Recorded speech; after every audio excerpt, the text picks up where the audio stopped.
My name is Rubén Arcos. I'm a lecturer in communication science and University of Juan Carlos.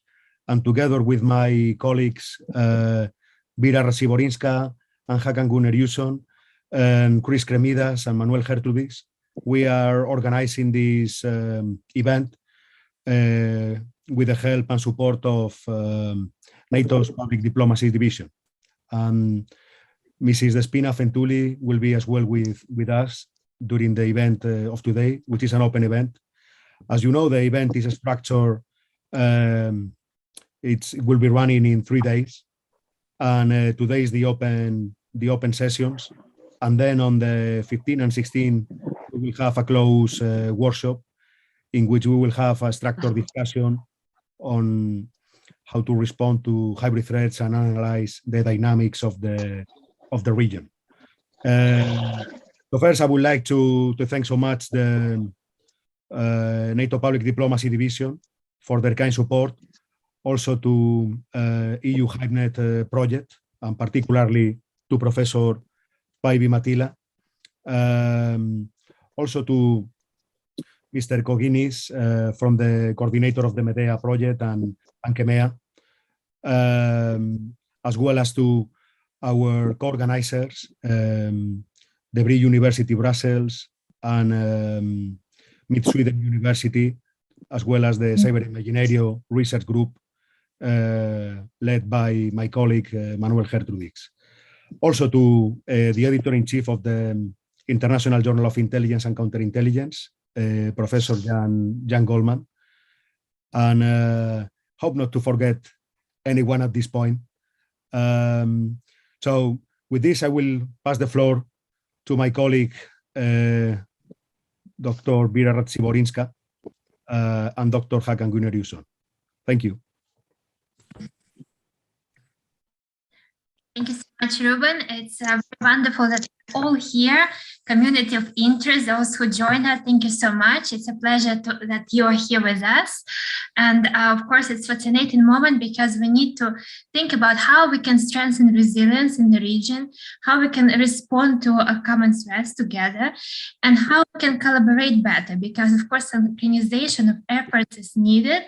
And more collaboration is needed, of course, with academic also input, and also looking at European Union and NATO efforts all together. So I think it's very important for all of us to see how we can approach this together in terms of a collaborative effort. And of course, it's very important that we are supported by NATO division, Public Diplomacy Division, and we appreciate this effort. So thank you so much for joining us today.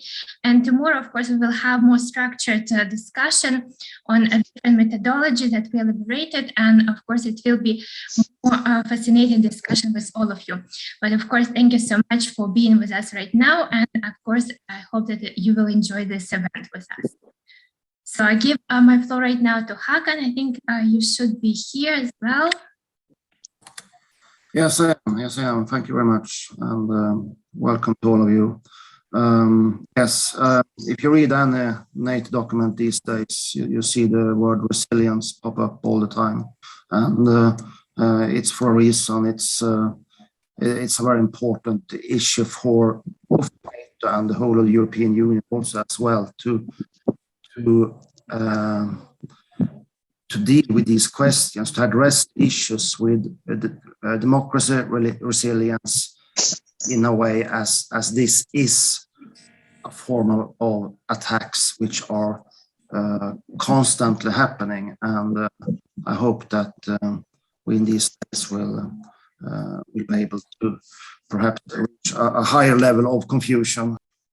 So the idea of the event is understanding better the security dynamics of the region, and particularly when it comes to hybrid threats, understand those dynamics. And with this, we have designed this program in which we want you to share your perspectives and expertise. We have a last-minute change in the program, in the schedule of today, because the ambassador Mr. Nicolás Pascual de la Parte, the ambassador for hybrid threats and security in Spain, has a last-minute issue and he will not be able to join us. We will have the NATO perspective shared by Mrs. Despina Ino Afentuli from the NATO Public Diplomacy Division, and then we will have a break, a short break. And we have a panel as well with representatives from Greece, from Romania, and from Spain. We're very thankful to Mr. Athanasios Kosmopoulos, to Irena Kiru, and to our Spanish Navy for agreeing to participate and share their perspective in this panel, which will happen after the break at 2:15. And then we will have the, as I think as an example of good cooperation in Europe, in the framework of the European Union, different research projects, particularly EU HypeNet. And we will have the coordinator of the project, Professor Päivi Matila, and also Georgios Kokinis from the Medea project. And this will be also a good opportunity to discuss on the international cooperation when it comes to counter hybrid threats. For the session of the closed session of tomorrow, we will have a presentation on the, before we start the workshop, we will have a presentation from Dr. Hannah Smith of the European Center of Excellence for Countering Hybrid Threats on the conceptual framework that has been designed between the Hybrid COE and the Joint Research Center of the European Commission. So with this, since we don't have the opportunity to have today, as I said, our ambassador, Mr. Nicolás Pascual de la Parte, I will give the floor to Despina. Yeah, good afternoon, Despina. Thank you. Good afternoon. How are you doing? We are doing very, very well. Okay. Our ambassador for hybrid threats and cybersecurity has a last-minute issue and was not able to participate today with us. Very well. So you are going to open the event with your presentation, sharing your NATO perspective. I'm going to give you the floor. I'm going to properly introduce you to attendees and participants. So Mrs. Despina Ino Afentuli currently serves as program manager for NATO Public Diplomacy Division. Her portfolio includes strategic engagement with Greece, Italy, Portugal, and Spain, as well as the Eastern partner countries. She's also part of the team of NATO 2030, the flagship project launched by the Secretary General. Her main tasks include the elaboration and implementation of the organization's communication strategy towards the areas under her responsibility: public diplomacy, activities and campaigns, high-level meetings, capacity building, toward implementing reforms, networking with civil society organizations, and monitoring public opinion trends. Before joining NATO from 1986 to 2001, Despina Ino Afentuli had extensive experience as foreign and European affairs editor, working for leading media outlets such as Cacimerini, the Athens News Agency, Star TV, Sky Radio, and the Economist Intelligence Unit. She was an active member of the European Association of Journalists and served as Secretary General of the European Network of Women Journalists from 1994 to 1998. Despina Ino Afentuli studied law at Athens University and earned a Master of Arts degree in political communications at the University of Paris 1 Sorbonne. She's the author of 4 books and of numerous articles on international relations, foreign policy, the media environment, and public diplomacy. So, Mrs. Despina Afentuli, the floor is yours, and thanks so much for your participation and for supporting this event. Thank you. Thank you. Thank you very much for organizing it and having such a good consortium with organization, from Southern Europe. and discussing, you know, the two areas under this topic is very interesting to me, at least, because it's not that common, I mean, to combine what is happening in the Mediterranean with what is happening in the Black Sea. And from my point of view and from NATO's point of view, these two areas, especially in the framework your conference is going to explore, it's very interesting to compare what is happening in both areas, because we have some common characteristics in both areas that I will try, I mean, to analyze. But before doing that, allow me, I mean, to put your audience, because I see that you have a quite interesting audience with us together.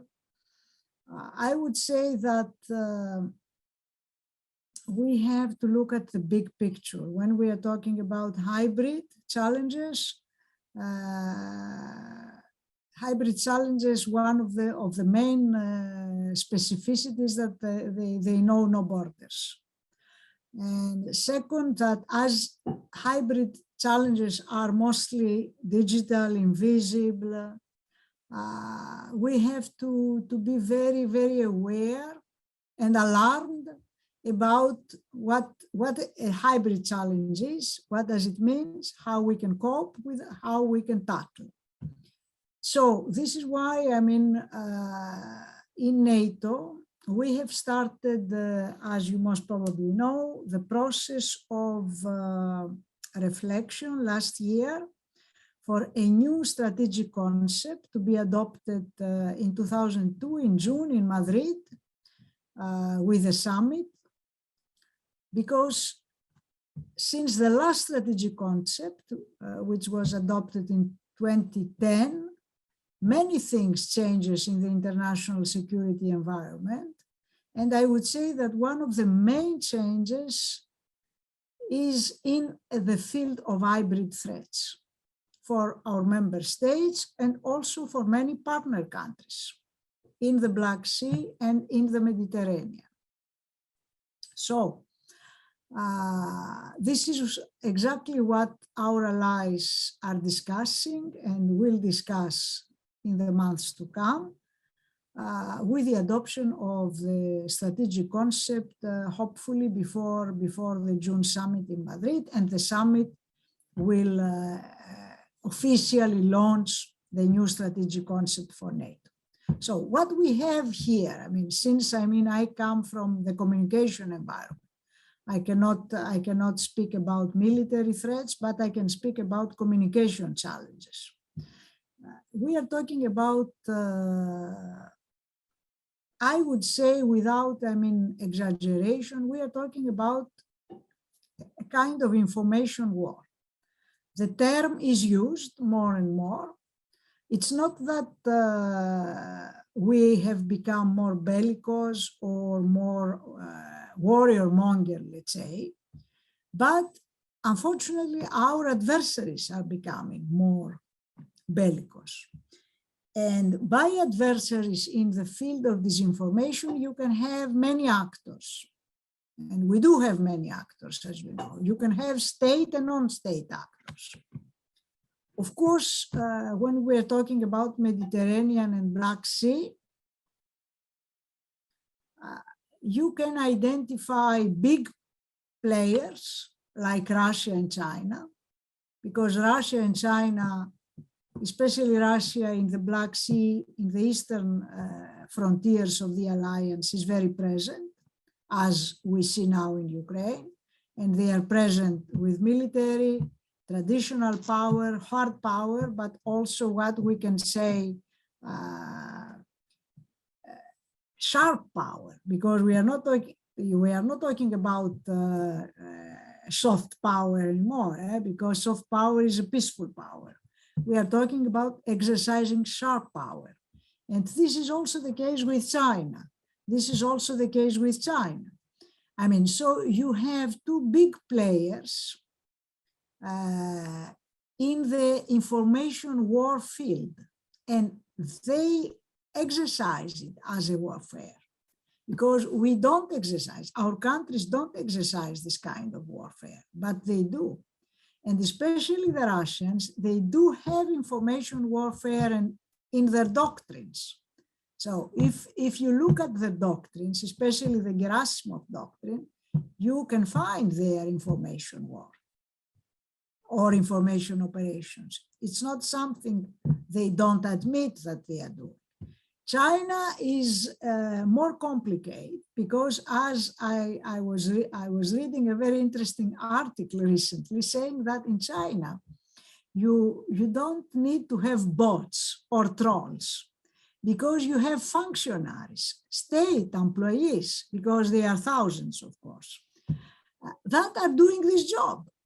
So it's part of the job description. It's how to spread the Chinese message across the world. We are not doing, and we are not, I don't think we as an alliance or our member states are going to adopt and implement this kind of tactics. But on the other hand, you have a very, I don't have the connection anymore, do you? Yeah, because sometimes it is interrupted, your connection, but anyway, we continue. What I would like to stress and to offer to you as a topic for discussion is that digitalization of information is here. Okay, we cannot contest, we cannot change this situation. Digitalization is there. It's easier to approach the global audiences with the tools that technology offers. But the real danger that we have to think about in the West and with like-minded partners is that what this invasion of information or disinformation means for our model of life. And because this is all about, we are not talking about an argument or a discussion in the social media that we don't like, we disagree and so on. But if we have a massive information about models that are not compatible with our models of life, democratic, open, pluralistic societies, then there is a real danger. And I would say that the problem with disinformation, because of the tools disinformation makes use, is very corrosive as a threat.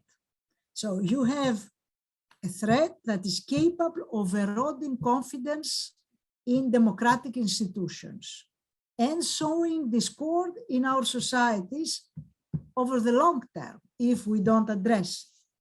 So we, as NATO, we have unfortunately the privilege to be under constant barrage of agents of disinformation. And we have seen how disinformation has been able to provoke real world harm. So protecting citizens from these threats is a national security prerogative, and NATO and allies are working together so that we produce results on these fronts. This is why last June, in our summit here, the NATO leaders, the leaders of 30 nations, agreed that in our future agenda, we should include and enhance resilience. And I think this is what also you are doing with your workshop. The agenda we have sets further steps for the coming years, including a whole of government approach to enhance the resilience of our society, because this is all about, is about creating a better resilience for the societies. And this means inform the societies, dialoguing with societies, doing what you are doing, educational projects, and so on. So also we need cooperation between international organizations, especially on disinformation. NATO and EU are working very closely to address disinformation. What we are doing two steps of two strands of work. First, we are trying to understand the information environment we are working in. Understanding the information environment is very important because then you can see what is going on in this digital landscape. So we monitor and analyze information environment relevant to NATO's mission, to our messages, to our activities. And then we have the engage function by engaging specific audiences like your audience today, so that we can understand how to better communicate our messages. So understand and engage. Of course, our communication is facts-based. As I said, propaganda is not in our toolbox, and you can easily verify it. You can easily, let's say, cross-check what NATO is doing. So we are trying to communicate proactively and to communicate in a reliable way so that people can understand what we're doing, can raise criticism on what we are doing, can accept or not accept. So we function in an open information environment, and this is what we would like also to help improving, I mean, a better open information environment. As I said, together with other organizations, as EU, UN, because this is a huge operation, exercise, if you wish. Our democracies are not very well equipped because exactly of the openness of the societies. Disinformation can spread very easily, especially among specific groups, specific categories of public. See what is happening with the vaccine and anti-vax movement, for example. It is becoming a very specific and radical movement in many countries. And it's all social media generated. So this is, I mean, an example of narratives that can develop and you need to tackle. Also, I mean, if you are in a conflict situation or is a pre-conflict situation, also you have to detect disinformation very accurately and to decide how you react, how you reply. Another good tool for tackling disinformation in the framework of hybrid threats is to offer capacity building training to non-governmental organizations or partner countries that they don't have the capacity to build these capabilities by themselves. Also, resilience building through social networks, whole of society approach is very effective. Supporting independent media is also a strand of work.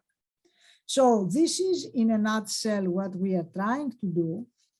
And I think in the coming months, it would be very, very useful to have your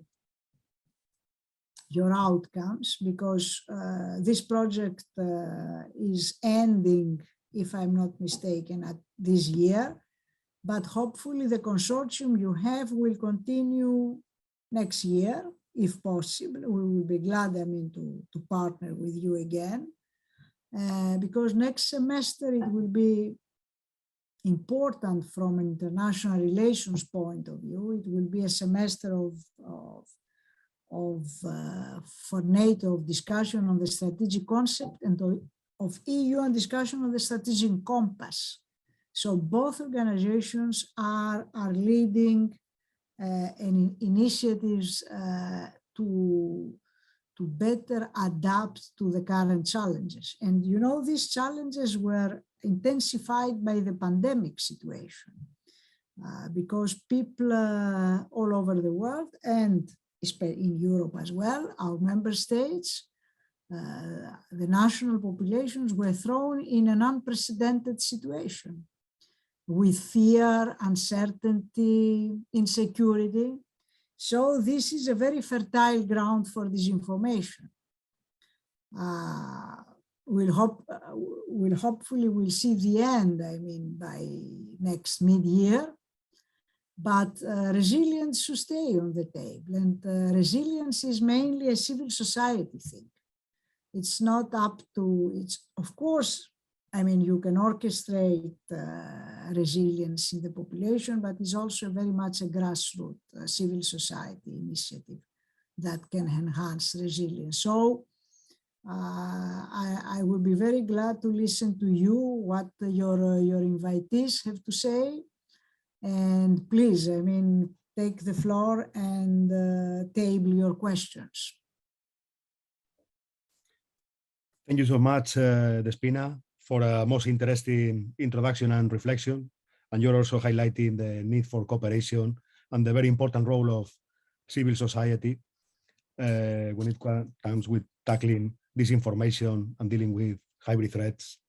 Of course, we are very interested in this event, in knowing also the particularities of the Mediterranean and the Black Sea, and you have been discussing that perhaps these two areas deserves a different approach, but also perhaps we can see some common issues between them, and hopefully we will be able to discuss and provide some insight during the event through the knowledge of participants. So now we open a Q&A with our distinguished speakers. So please, anyone that wants to take the floor and comes with a question to Mrs. Despina.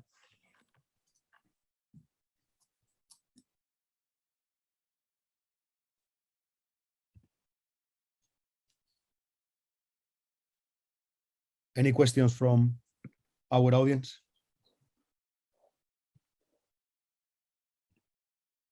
If I may, Ruben. Yes, please go ahead. Yes, thank you very much for the invitation, and I'm glad to be here. It was very nice to hear this opening speech. I don't have a question, as a matter of fact. I just would like to add a comment.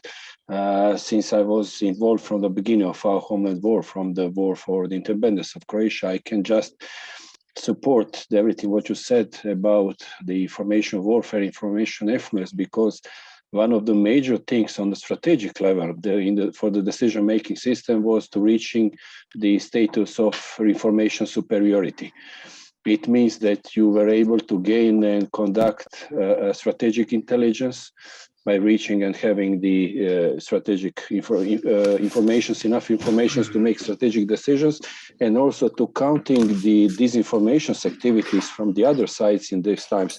So what we saw that in the times from 1990 up to the 1996, 98 is almost the similar thing that is repeating now in the Mediterranean and Black Sea region and Eastern Europe, concerning the threats that we are calling now hybrid threats, because informations in the middle of all of those activities are there's informations, misinformation or disinformation. That's what we need to recognize. But this is why this circle is existing. And I'm very glad to hear what you said, that this is the same concept that we need to develop now and that we have to work on within the NATO as an allies and partners. Just that briefly, Ruben. Thank you very much. Thank you. Thank you so much, Gordon, for your most interesting comment. I have seen that Professor Antonio Diaz from the University of Cadiz also raised his hand, and then Kamil Mikuski. Thank you. Can you hear me well? Yeah. Can you hear me? Okay. Thank you very much, first of all, for the invitation. Thank you for your words and for your interest in the speech.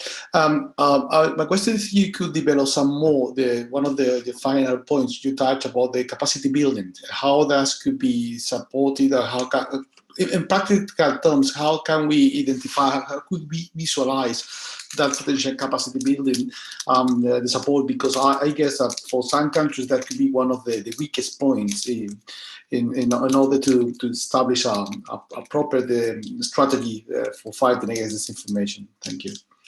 Yes.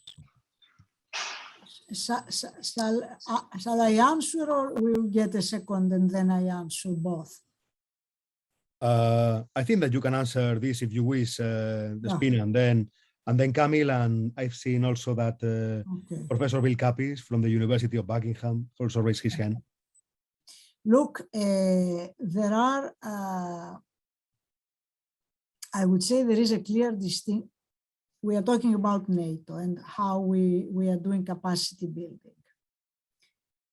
There is a clear distinction between member states and partner countries. In member states, the responsibility for tackling disinformation and building capacities, I mean, to organize a state against disinformation campaigns and attacks, is a national responsibility. When it comes to NATO as an organization, we put together with the allies a communication strategy every year. Today, by accident, is the day of discussion of this communication strategy, so you can soon have it as a public document that you can consult, let's say. So in this public communication strategy, you can see, I mean, how NATO is tackling disinformation addressed to NATO. But when it comes to national responsibility, this is a national responsibility. But if we are talking about partner countries, and I'm very familiar with the Black Sea area because for many years, I had the coordination for the Eastern partners, Moldova, Georgia, Armenia, Azerbaijan. So in these countries that are constantly targeted, especially by Russian disinformation and heavily disinformation activities, I mean, many countries from NATO and NATO itself, we are providing capacity building training, let's say, to their administration.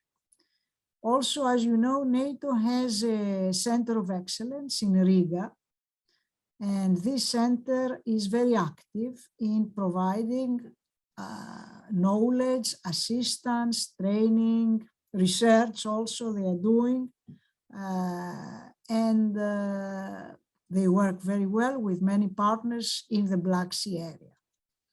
So this is, in a nutshell, very, I mean, very briefly what we are doing. So we support either the partner countries themselves, meaning the administrations, or NGOs. And also many member states support with their own capacities partner countries to build a wall, let's say, against disinformation. So, Mr. Camille. Good afternoon. Thank you very much. Good afternoon. Thank you so much for your excellent speech. My name is Kamil Mikulski. I'm an analyst from the Kościuszko Institute in Poland, also an NGO, and a PhD student at the Juan Carlos University.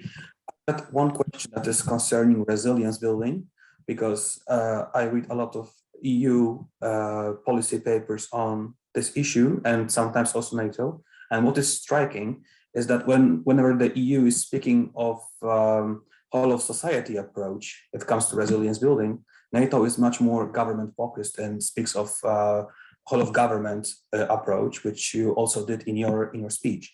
And here I would like to ask you, what is the reason of this approach on the NATO side, especially that you also underline the fact that resilience is very much, as you said, NGOs and civil society that's engaged in its building. And here I would like also to stress that I'm not asking purely about semantics, but about institutional approach and how the system will be shaped later on with all of the actions, strategy partnerships, grants, and so on that will be also developed as a part of this resilience building. Thank you. Yeah. Look, NATO and the EU, as I said, they have many commonalities, but they have different structure. Okay, because NATO is in an intergovernmental organization, meaning that many tasks are still with the nations. And resilience is one of them. So it's mainly a national prerogative to build resilience among population, and then at a certain moment to meet with NATO goals and augment, let's say, the efficiency of these activities.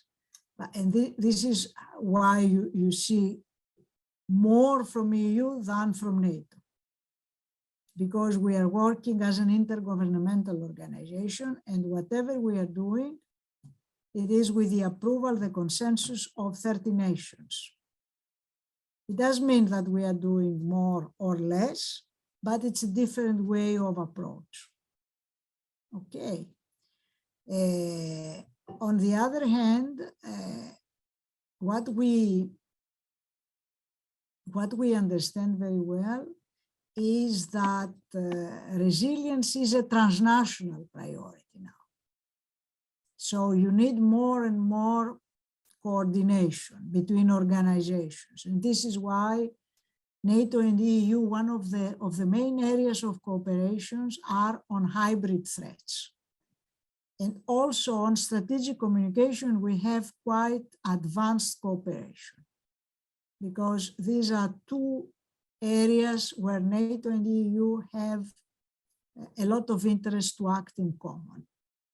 Also, when it comes to Eastern partner countries, again, we are trying to find many synergies. And we are, I would say, we are in the right path.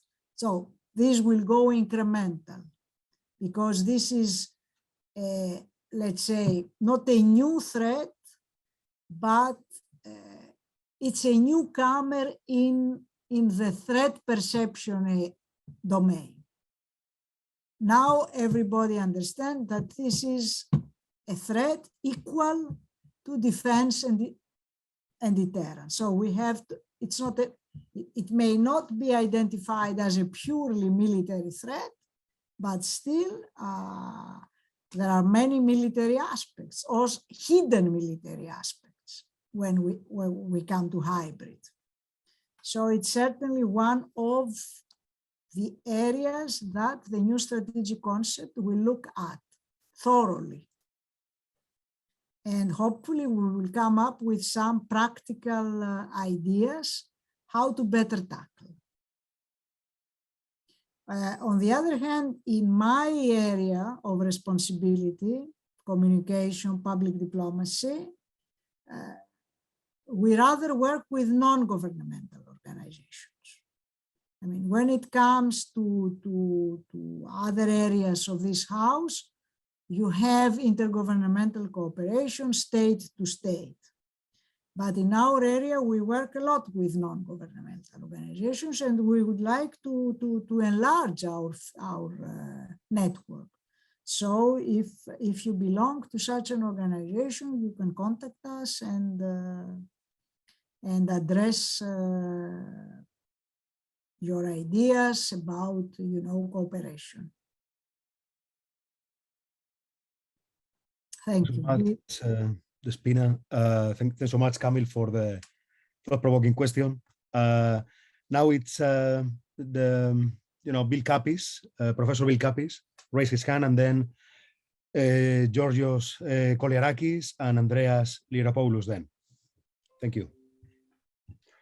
Thank you very much, Ruben. Thank you very much, Misaf and Duli, for your insights. My name is Bill Kapis. I work at the University of Buckingham in the UK. I've got a question about communication at the tactical level, and that is communication related to military exercises. In some cases, the NATO communicates the content, purpose, the resources of military exercises in places like Norway, for example, with great precision, so that no misunderstandings, no misperceptions can take place with regards to the goals, the content, the duration of the exercise. In some cases, there is not a lot of details, leading to the possibility for misunderstandings and miscommunications. And we've seen that with certain NATO exercises in other locations. Could NATO or should NATO have a unified communication strategy for NATO military maneuvers, NATO military exercises? Or should this be left to national jurisdictions? What are your views? Thank you. I don't understand to which exercises you are referring at, because I mean, it's not my area of responsibility anyway. But I see that you are laughing. But I mean, it's not. I don't think that there is no transparency in the communication of exercises, because I mean, the communication plan of an exercise is going through the approval process of the general operation plan of an exercise. So meaning that all nations participating in the exercise are drafters of the communication plan as well. So I don't see where the non-transparency comes from that you refer to. Thank you very much for your response. Because the process is the same with all exercises. Okay. Thank you very much for your answer. Thank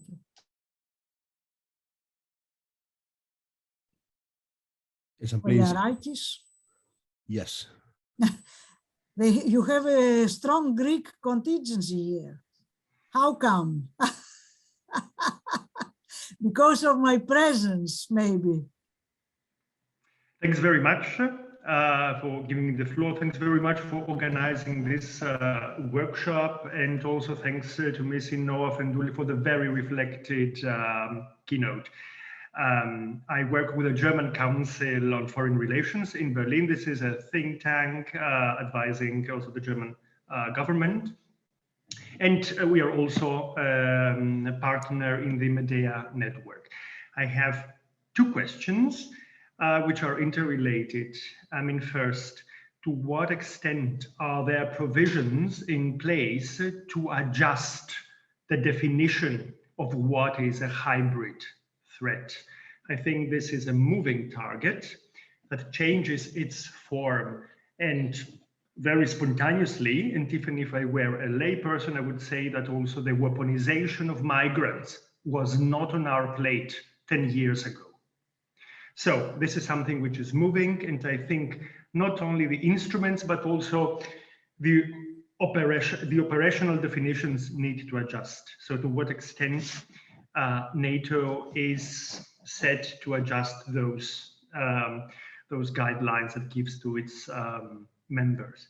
The second question has to do with the capability building. In this respect, I would say that there is an inertia, there is a time lag. The challenge is running, is galloping ahead of us, and I think the instruments available to governments lag behind. Just a footnote, the situation in the context of EU is not so much different, since the dossier of security defense still lies with the member states. Now, with that respect, can you assess a time horizon? How long would member states would need in order to catch up in terms not only of technology, but also in terms of institutional settings, of organizational readiness, and also of sensitizing the whole of society? I heard the term of whole of government, which is a key aspect of coping with that challenge. And I'm afraid that within Europe, but perhaps also within the North Atlantic Alliance, we are far away from reaching that sort of whole of government mindset, let alone muscle. Thank you very much. Mr. Kogliarakis, I'm very glad for, very thoughtful question and or position, let's say.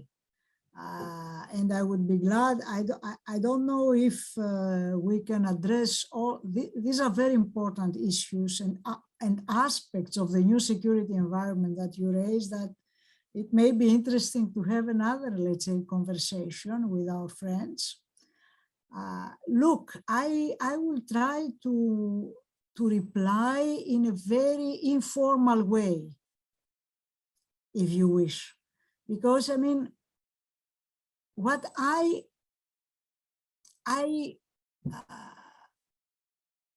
observe in this organization, but also in the EU framework, is that we are puzzled with the new threats, as we say. Sometimes we don't even mention the term threat, so we go to the term challenge, which is softer. Because if you are talking about threats, then you have to talk about perception of threat, and then you have to also to agree how you tackle one threat. Challenge is a softer, more, let's say, a term offering more flexibility, more adaptability, if you wish. And I think that both organizations, NATO and the EU, are perplexed about how to address these challenges. NATO certainly has a military background, a lot of political consultation, certainly, sometimes more than needed, but this is the rule of the game, a lot of political consultation, but also a lot of efficient military coordination, which is not the case with the EU. So in NATO, you have the mechanisms to address threats in commons. But how you address these new threats, it's still under exploration, I would say. Of course, in the last decade, a long distance has been covered, because now we have documents supporting strategies and so on. Regarding the hybrid that you mentioned, I can confirm, without of course going into details, because I don't know the details, and because the hybrid strategy for NATO's 2030 will be under elaboration in the coming months. It would be interesting if you are keen, to have a discussion with colleagues dealing with these issues, to inform you better about, the trends. But certainly, the strategic concept will include hybrid, as also cyberspace, the set of threats that are considered non-clearly addressed by military means, traditional at least. So you will have this discussion in the coming months, and I will welcome if you or your institute would like to follow up on this topic. It would be very interesting because, as I said, there is no, for me at least, I perceive it that we are still exploring these fields. Also, and you alluded at, especially for EU, there is the blurred frontier between internal and external security. And there you have, especially in NATO, since, as I stressed before, NATO is intergovernmental. So some countries don't accept intervention of a military organization in internal security. But then there is no common definition of what is internal and what external. Okay, especially with the kind of threats we are discussing. Weaponization of migrants, I hate to call these desperate groups of people as weapons, but they are weaponized, unfortunately. I don't think that NATO will tackle this issue. I'm not sure unless, the discussion between nations, because now the strategic concept is with the nations. As you are aware of, last year there was a reflection group, also chaired by a former German defense minister, de Maizière. So they made some proposals. These proposals are not engaging for the nations, so the nations will come with their own ideas. How, this, among others, these kind of threats and other, let's say, important issues for their security and defense will be tackled. So we may have a very interesting debate in the coming months. And as NATO needs consensus for the decision making, you may expect some difficult discussions here. I would be glad to follow up with you, really. Thanks very much and for the offer. And yes, indeed, I think this is an issue, a critical issue worth following up. Thanks very much again. Thank you. Andrew? Hello, everybody. I'd like to thank the organizers for this meeting and for your presentation. The way I see it, whether we label it as hybrid warfare, information warfare, a big part of it is a battle of narratives. So I'm wondering whether you think that NATO has, let's say, a convincing common narrative or not, and whether there are other things to do, like, for example, should NATO go beyond the obvious military security oriented things and do things like fund, for example, or Russian language programs, tailored programs in order to deconstruct the hostile narrative by Russia? Or should NATO do more in terms of, doing seminars for journalists in order to understand the narrative and the propaganda of the so-called enemy, or not? And do you think that do you have other ideas more practical, in terms of what we should do? Look, some of the activities, thank you, Andreas, for being with us today. It has been a long time. We are good friends, but it has been a long time we have not met. And thank you, Ruben, for bringing us together in this virtual meeting. Some of the activities you mentioned, Andreas, are already in place. But certainly, this is a huge task, and we have to intensify more. We are addressing Russian-speaking audiences. It's not easy. It's not easy because of the constraints, you can imagine. Recently, you may are aware that the NATO liaison office in Moscow was closed because, of the expulsion of Russian diplomats from Brussels. So it was a reciprocal, let's say, measure on behalf of the Russian authorities. We had an office working with difficulties, but still working. Now we don't have a physical presence, but still, there are activities going on. And certainly there is room for doing more. And, for an open, as I said, the problem with NATO is too democratic and too open. So you cannot do communications as a propaganda stain is doing communication, because you are on the spot of 30 parliaments, 30 governments, and hundreds of NGOs and journalists. So, but still, the narrative is a very important issue. And I would say, you know, because recently I was looking at it, especially for China, not Russia, because Russia, they are aggressive, but they are defensive practically, because they know that they are weak. So they are aggressive because out of weakness in a way. But China is not a weak country.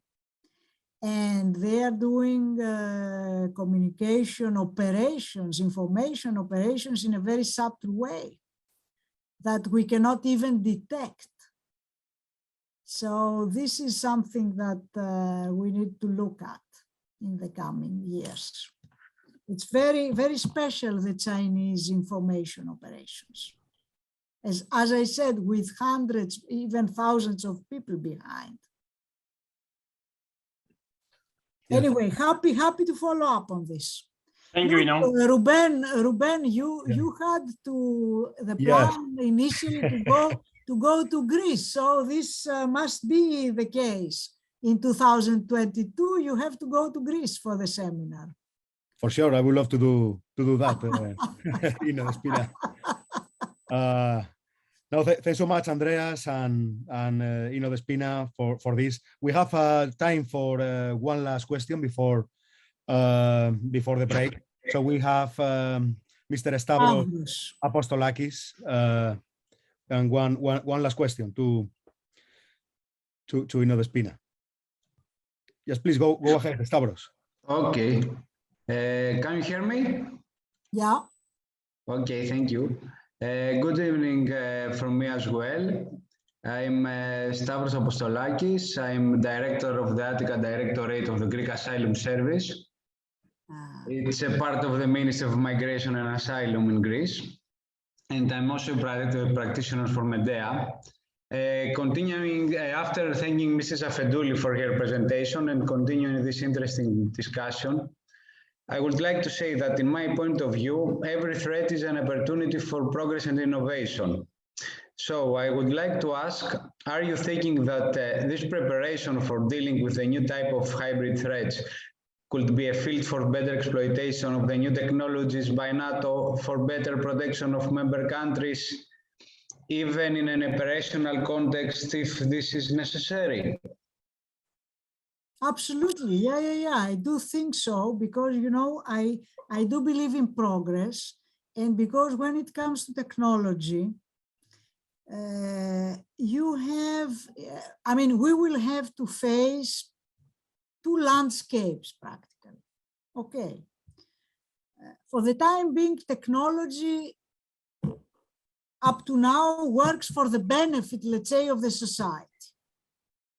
Because technology developed mostly independently, let's say, of state administration, and this is the revolution of technology we are following the last decades. And this is very positive. The problem, in my view, comes if the technology is usurpated and controlled by authoritarian regimes. If the authoritarian regimes have the control of technology, so I think it will be the end of democracy as we know, because I'm not a specialist on this issue, but what I read about artificial intelligence, algorithms, how you can manipulate information, how you can create information, false information. It is terrifying. So we have to find ways in the liberal world, to find ways not to control, because I don't like the controlling approach, but to, what I say, you know, in previous ages, when capitalism were developing very, very aggressive, then the social state, welfare state was invented. And it was a revolution, to protect the citizens' rights and the workers' rights and so on. Now we have a technology challenge, how to use technology for the sake of of the world community. This is a very difficult issue, and we have to start discussing it. Yeah. It's like the nuclear weapon. Absolutely, absolutely. And because, I mean, technologies, yeah, nuclear weapons, it's not everybody that can acquire. That's why I'm saying the weapons, but technology is something that is to everybody's reach. I totally agree with you. So, Ruben, very interesting discussion we had. I don't think the presentation was that interesting, but the discussion was very interesting.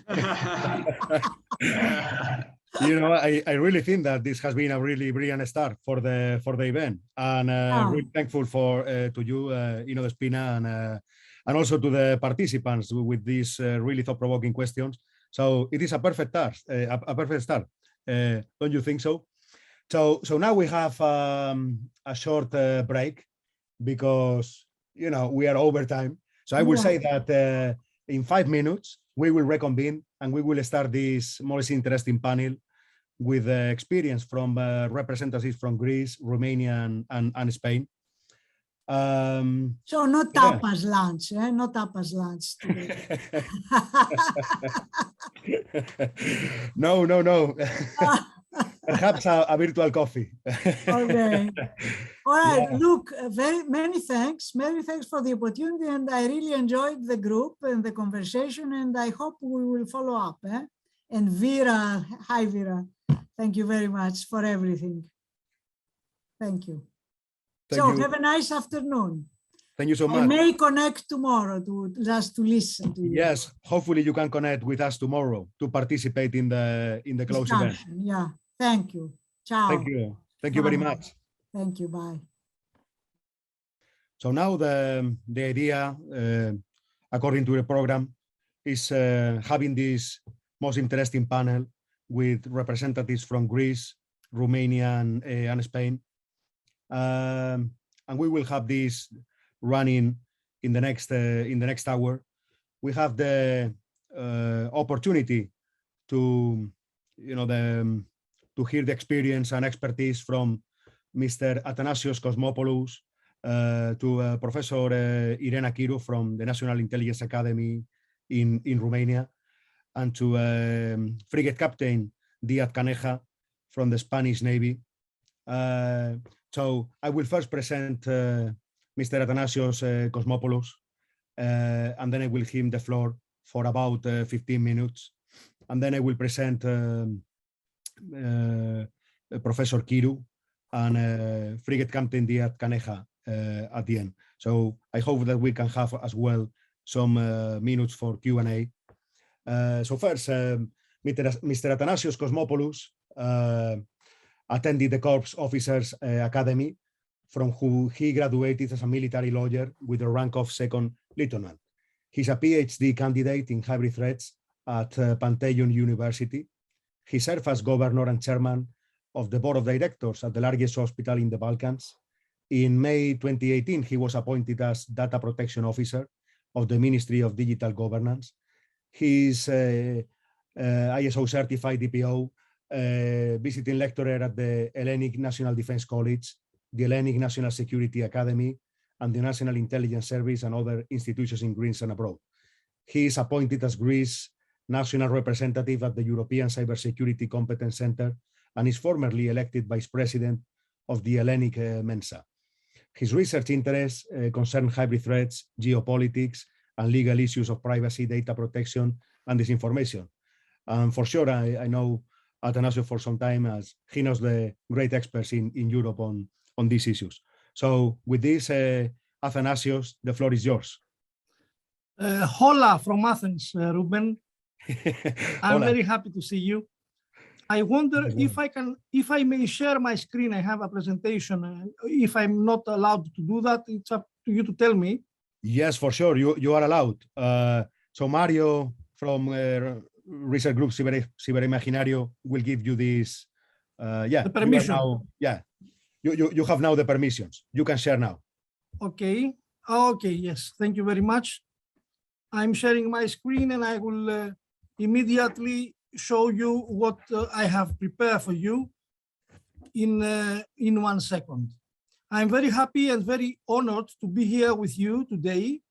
And I will try in the next 15 minutes to give you a slight idea of what is happening in Greece and what happened here exactly.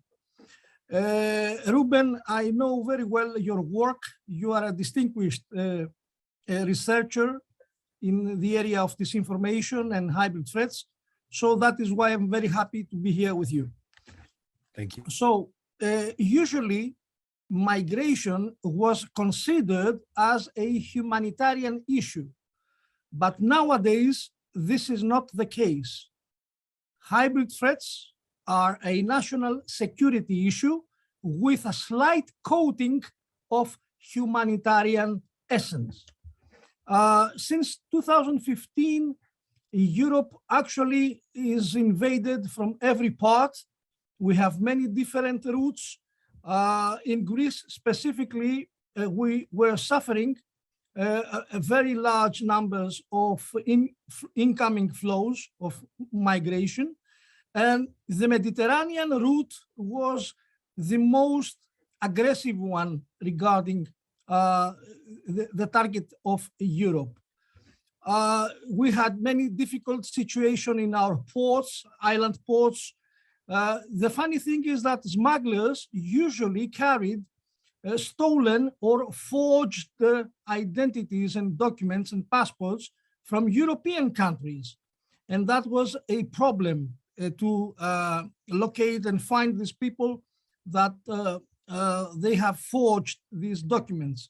On the other hand, we had the assistance of NGOs, usually collaborating with smuggling and trafficking initiatives. And that is a very, if you would like to understand another aspect of this threat, NGOs that are actually collaborating with smuggling and trafficking cartels.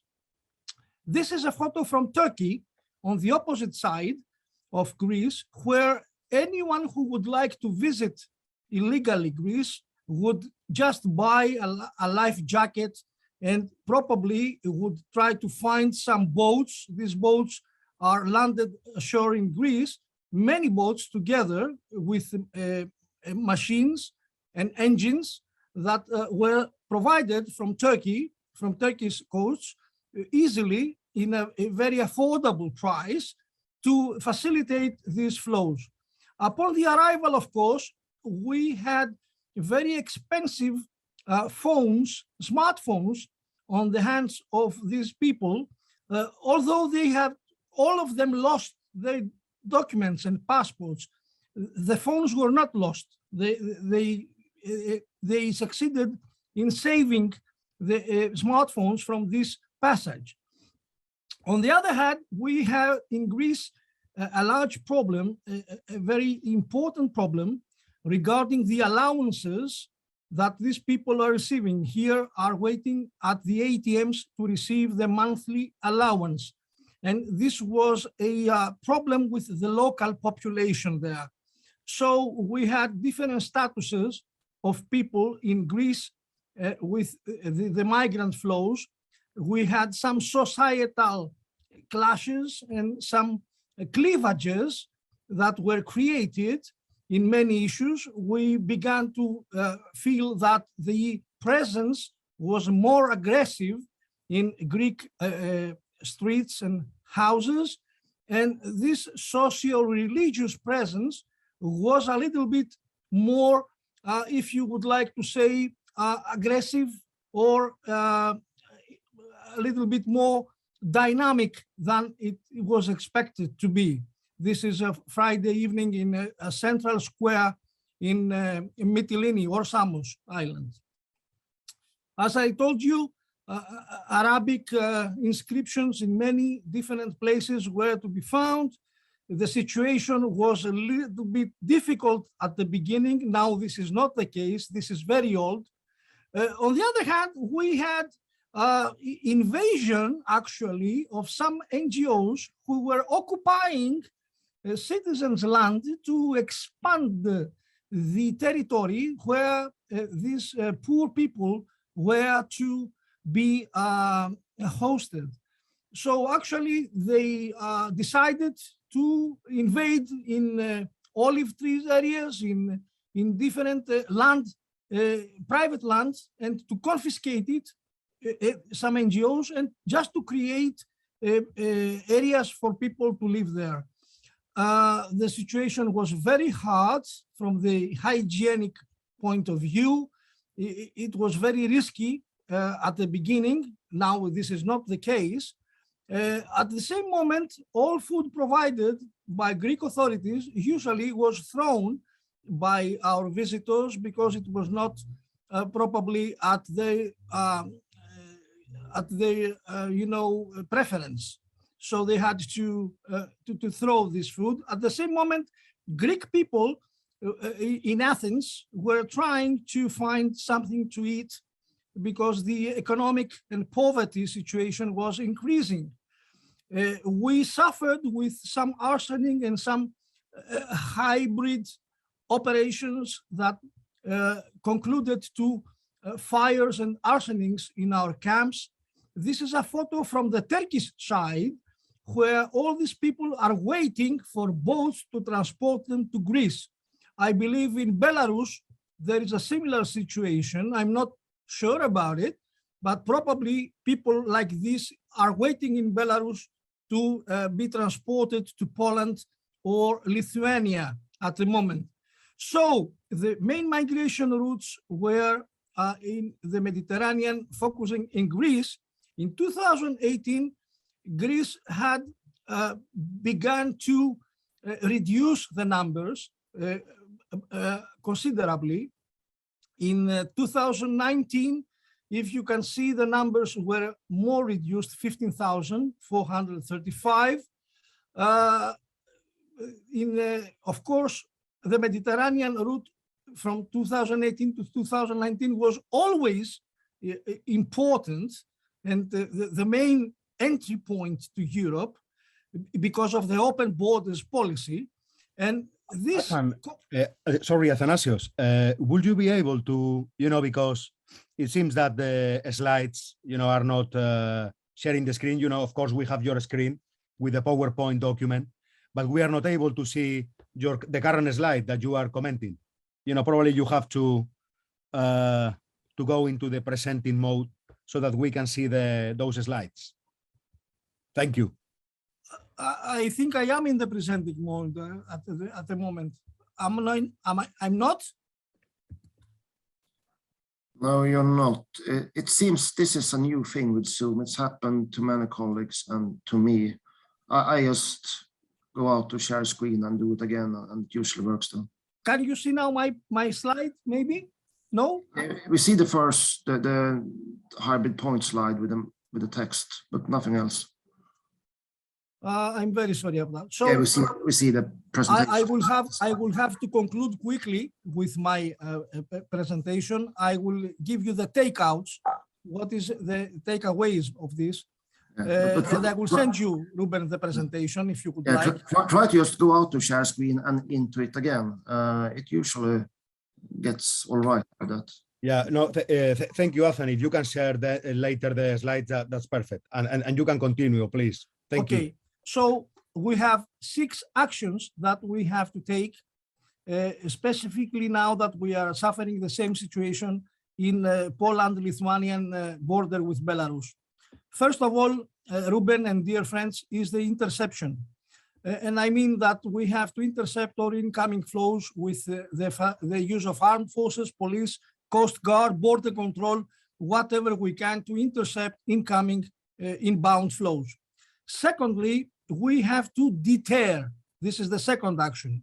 That is to say, to find a way through public communication with psychological operations, with the establishment of closed centers of receipt and intelligence services to deter any people willing to start a voyage. Interception has to do with people traveling. The deterrence has to do with people willing to travel.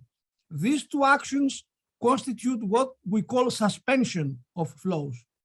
The third action we have to do is the reduction of the numbers that now are located within Europe, illegally located. And how we reduce these numbers? By deportations systematically on large numbers and returns for those who are not eligible to be assigned as refugees. This is the third action, reduction of the population that has invaded now in Europe. And the fourth is the removal. What is the removal? Is to remove NGOs that actually are collaborating with trafficking and smuggling cartels. For instance, there is an initiative I'm hearing very happily that every NGO in Europe operating should be at least 50 kilometers from any borderline. That is to say, they can deploy staff, personnel, and equipment in no less than 50 kilometers from borders. And this would facilitate the removal.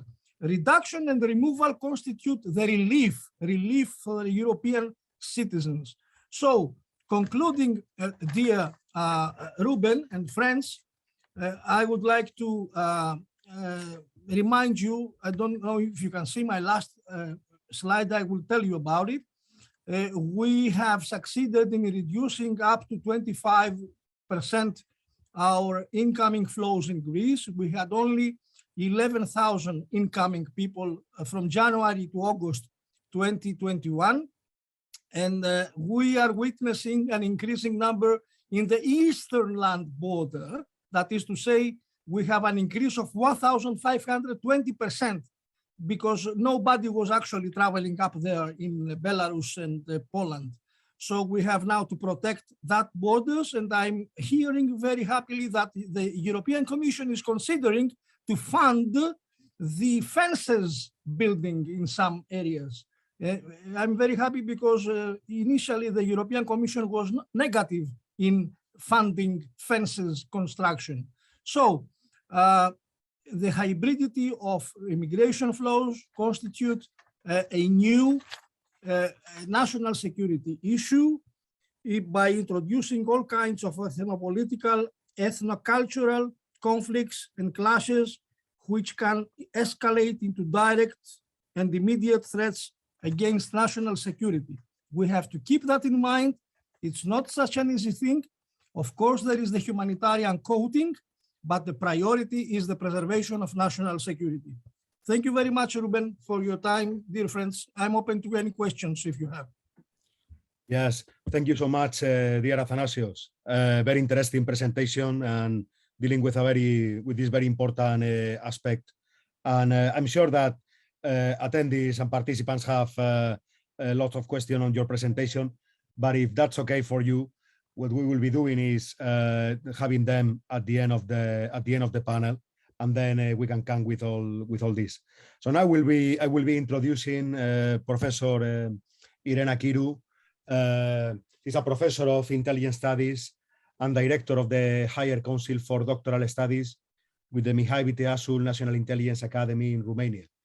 In the recent years, her main research interests have been focusing on bridging the theory and practice of intelligence by developing multiple joint research projects on ardent security topics, including the social triggers and effects of disinformation and misinformation.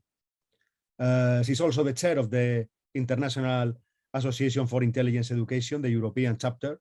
And from this position, she acts as a strong advocate of building the intelligence profession by sharing knowledge, enabling and encouraging networking and dialogue, and building partnerships around the world.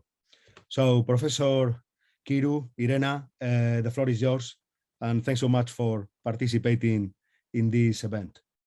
I will also try to share my screen. And what I will do in order to avoid issues, I will also test it, okay? So is it moving? Yes, yes it is. Okay, excellent, excellent. Okay, good afternoon, everyone. It is very good to meet you. Thanks to the organizers. Special thank you to Ruben for extending the invitation to Romania. and also for including Romania in this highly reputed panel. And I will, what I will try to do this afternoon is to demonstrate, or at least to try to demonstrate, that the option for Romania was not was not done in a simple way, but Romania really represents a very interesting case which can provide very interesting conclusions relevant to the discussion that we are having on the occasion of this event. My intervention will be based on my personal observations, on my thoughts, and on my attempts to find solutions through the times, which, cynically or not, seem to me very interesting times. I will first stage the problem of building resilience in the era of infectious ideas. And I will also try to have a particular focus and a particular discussion on Romania. Secondly, I would like to say from a more optimistic side, I will advance a potential model of intervention, which is centered mainly on intelligence. This model reflects the discussions that I have had in the last 2 years together with my colleagues in order to, let's say, critically reassess the tools and the means used to counter information warfare in the digital age. Needless to say that all the views and all the opinions which I will express are mine and do not necessarily reflect the official policy or the position of any agency of the Romanian government. So in staging the problem, I would like to introduce you to some of the most debated and powerful game changers, which I find of high relevance in understanding where we are now. So many debates have been focusing in the recent years on the changes brought forth by digital communication and most relevantly on their progressive appropriation by power agents to the benefit of very ardent topics such as propaganda, disinformation, and political manipulation. And one of today's favorite, let's say, concepts, it's this epistemological confusion, pointing at the state of mind when we do not seem to know any longer what it is true and what it is false. And as we all know, this confusion occurs mainly when individuals are incapable of maintaining high quality criteria of truthfulness, especially in situations as the ones that we are dealing with currently, when they receive informative elements of ideological nature.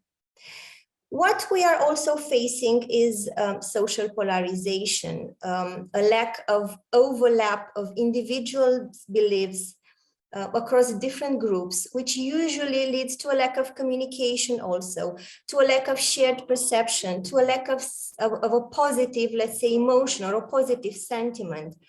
In social polarized societies, group beliefs are narrowly defined and they rarely overlap. And what is important to know is that they are characterized by what we witness, by these pervasive us versus them public debates, which are usually augmented by polarized media and by this ubiquitous wide-sidedness that leaves little room for common ground. Misinformation also, we need to know that spreads easily because we tend to become part of different groups that do not interact with each other, leading to increases in misperceptions and in intergroup antagonism. In addition, when we found ourselves in what it is called to be a filter bubble or an information bubble, we are surrounded by views and opinions that we agree with while being in the same time being somehow sheltered from opposing perspectives. And filter bubbles distort our understanding of the world and hamper our ability of taking, let's say, balanced decision. Another topic which I think we should all think of is the impact that all these game changers have on our liberal societies. And of course, this is a topic which requires a lot of discussion. Last but not least, what I think we have witnessed in the recent, let's say, months even, is the recent development of the global political communication scene. And if the speaker before me talked more about, let's say, military interventions or law enforcement intervention like facts, my presentation will rather focus on this communication, or rather not so visible side of what is happening nowadays. Because these recent developments on the global political communication scene show that these strategic public health narratives that are not benign security speeches. Let's just take the example of the facts provided by China or the Russian Federation and their discourses that demonstrate how they fabricated their medical exceptionalism. This is the image of one's resilience, because the topic of this event is mainly resilience in a difficult period of rapid social change. But implicitly, the image of a supposed superiority of the political economic system they represent is projected. In this case, resilience is projected via health securitizing benign narratives. So my personal impression, as against all these intense and complicated topics, is that we are facing a tsunami. A tsunami which we seem to see, we seem to know it is coming, but in front of which we seem powerless and have that feeling of not doing enough. Reassuring or not, the disinformation in itself is nothing new. Just looking back almost a half a century ago, one can find there is at least a term, which is one of my favorites, I must say on a personal note, that defines this phenomenon. And this takes us back to the concept of agnatology, which was coined by Robert Proctor, and which is interestingly the study of deliberate and culturally induced ignorance or doubt, typically used to sell products or to win favors, particularly through the publication of misleading scientific data. And all this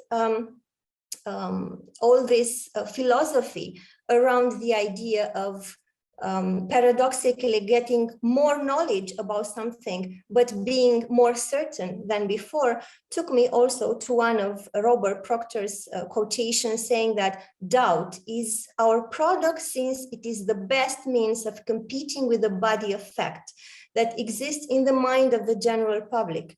It is also the means of establishing a controversy. Dangerous ideologies are precisely so powerful because they tend to expose specific vulnerabilities of our brain. And this is a topic to which I would like to come back in my conclusions, because one good example, for example, comes from the study of how our disgust sensitivity shapes our moral judgment. There are several surveys concluding that, just taking the example of the Nazi ideology, it actively appealed to some of the older parts of the human brain responsible for regulating disgust and cleanliness. And of course, as we all know, it did with horrifying power. So it is not people that have ideas, but it is ideas that have people. On a personal note, what I think we can take from here is the permanent quest for answering the question on how are we deciding whether to believe something that it is on the internet? Why are even the smartest among us so bad at making judgments about what to trust on the web? We don't fall for false news just because we do not think or just because we are not intelligent enough. Often it's a matter of letting the wrong impulses to take over. Because in our era when we spent 24 hours per week online, juggling inboxes and feeds and alerts, it is very easy to feel like we don't have the time, we don't have the space, let's say, in our mind to read anything but headlines. Moving towards Romania, At our turn, we in Romania have not been accepted from the information tsunami, from conspirational narratives, and from the waves of doubt. In fact, at a larger scale, there are several variables that are specific to my country and which makes it, cynically or not, a very interesting case study to the benefit of the current debate. And here you have on the slide just a minor illustration of the percentage of vaccinated people in Romania, which is very low still very low by comparison to the other European countries, the other state members. Romania has intensively reproduced the conspiracy topics and themes that have been circulated in the global public space, namely the manufactured character of the virus, whether it was manufactured in China or in Israel or in the US, it was for sure created somewhere in the world and it was manufactured.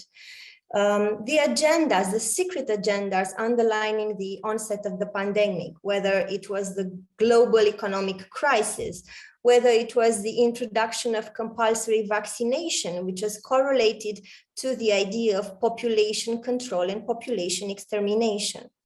The existing of what we may call miracle cures, cheap medicines, which are, although known, they are kept hidden because they would have helped us to stop the pandemic, but not to support the financial interests of the big pharma. Of course, the link between the 5G infrastructure and the spread of the virus. Interestingly enough, according to a survey that was conducted last year, 41% of the Romanian investigated population considered that COVID-19 was a US-made biological weapon. More recently, mainly beginning with this October, we have also witnessed a change of focus from the narrative that COVID does not exist to the uncontrollable and on purpose unknown, on purpose secret side effects of vaccination. And things are made a little bit complicated here in Romania because we have the involvement of the Orthodox Church. For example, here in the slide, you have the intervention of an Orthodox Church bishop in southern Romania, asking people not to get fooled by what they see on TV, not to get scared of COVID, don't rush to get vaccinated because vaccines are expired, and the fires, because we have had several fires here in the hospitals due to the high percentage of oxygen, the fires in the hospitals are fake. This kind of topic can be easily traced also in other countries which are part of the Eastern European countries, part of former Soviet bloc, which of course takes us to several connections that can be done and which can, of course, make us conclude that the situation of Romania, as I tried to illustrate in the slide, is not so easy. The overarching narrative that we have also witnessed here is that it is the EU that is completely incapable to have a coherent and, let's say, a reasonable reaction against the COVID crisis. And this spectrum is even more complicated if we are to take into consideration that Romania registers rather low confidence rates in its domestic political institutions. From a more optimistic side, as I promised in the beginning, I will introduce you to the model, what we call the model. This was developed together with my colleague Christina Ivan and with my colleague Ruben Arcos. And it was published last year in the journal Intelligence and National Security. And this model, although it seems complicated at the first look, it's not so complicated. It started from rethinking the presence of intelligence institutions as an actor in social communication processes. And it also started from the need for them to adopt a more active role in the information domain.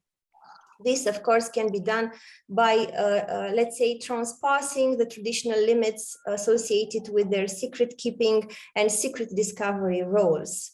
So what we propose here, as you can see, is setting up a multi-layered framework based on a high level of interoperability between state institutions, local actors, and citizens.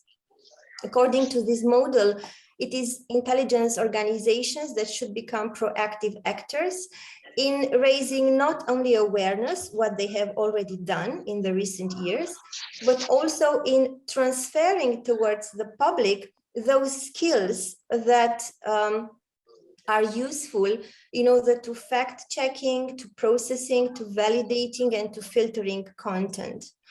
And of course, this can be done only by an open dialogue and also by joint initiatives with education institutions, with civil society platforms, with industry representatives, especially those coming from research and technology development areas, and also with citizen initiatives. It is a model of interaction, education, and knowledge generation that aims to create society resilience. It is based on, first, capacitating citizens to take this cognitive distance, to develop metacognitive awareness and dissociative thinking, questioning institutions and agents of power previously uncritically embraced and legitimized. And secondly, it is based on developing the right framework and channels to facilitate rapid and impactful communication of relevant information in between state and non-state actors, which are all of them considered part of this security framework. It is indeed based on what we call a security by design framework of intervention, because taking on the philosophy of security by design, which refers to the action of designing a system as secure right from its foundations, from the very beginning, as to avoid risks. And starting from this parallel, what we advance and we provide more arguments that I have the time to present now is the need to reconsider national security policies in order to dwell on an inclusive, on an all-inclusive approach, on a whole society approach, but an approach that also includes intelligence communities. And of course, without taking the grant for such an endeavor, while being quite excited to see it happening in the same time with the publication of the model, I would like to very briefly introduce you to a very recent notable initiative happening in Romania that aims to create new tools in facing hybrid threats, including disinformation. It is the Euro-Atlantic Resilience Center, EARC, which was opened in May in Bucharest. And this will be a platform for an integrated strategic approach to resilience, and will also allow the development of programs, the development of initiatives in the field, being focused on combating and reducing risks through anticipation, being also focused on the development of analytical tools and sharing good practices between stakeholders in the field, and also focusing on practical cooperation in research, education, training, and joint exercises. And in doing so, it will pursue and it will promote the objectives of NATO, the EU, and in Romania by embracing this whole of government and whole of society perspective. I shall conclude by pointing a few ideas that I think can be generated based on the Romania case. First, what I have noticed is that analysts and ourselves tend to focus exclusively on strategically intended fake news or false news, ending rather with, let's say, institutional forces launching messages in order to misinform or manipulate public opinion. But doing so, what we probably miss is the greatest percentage of manifestations and deny access to its essence, even to its mode of operation, which involves not only the sender, but also the communication technology and especially the receiver, the way the public receives information and the way the public uses that information. Secondly, I think that the identification of all sources of false news, of disinformation, misinformation, so on and so forth, and the nuances of its phenomenon is beyond the real and even the legal possibilities of state action. And this is something that we try to cover with the whole of society model centered on intelligence. And last but not least, a close look at the policies and initiatives which have been advanced throughout Europe in order to counter propaganda, in order to counter disinformation, show, in my perspective, a rather desperate nature, with various level of success, but no particular coordination. And from this point of view, I think that many national initiatives on developing critical thinking skills, debunking news exist, but too few projects measuring their impact exist. So I think that this is a topic that should somehow energize us in the future in order not to do project, but also to measure their impact.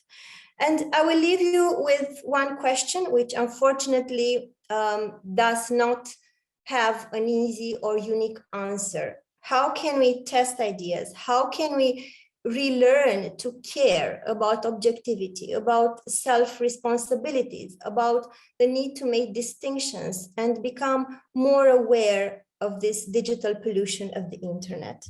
Thank you so much for your attention, and I will stop here and I will look forward to getting questions from you. Thank you. Thank you, Ruben, so much. Yes, thank you so much, dear Irena, for this very interesting presentation and addressing the need for whole of society approaches as well from the perspective of intelligence. So we will have the questions after the panel, as I said, with Athanasios. And now I'm going to introduce frigate captain of the Spanish Navy, David Díaz Caneja, Greciano. And I'm going to comment on his background resume. He entered the Naval Military School in 1993. In 1988, he received his office as ensign of the ship and was assigned to the aircraft carrier Príncipe de Asturias. From 1999 to 21, he took the helicopter AVP course in the US with the US Navy and was assigned to the 10th Squadron of the aircraft flotilla, where he stayed until the year 2007, with an intermediate period in which he specialized in TCI.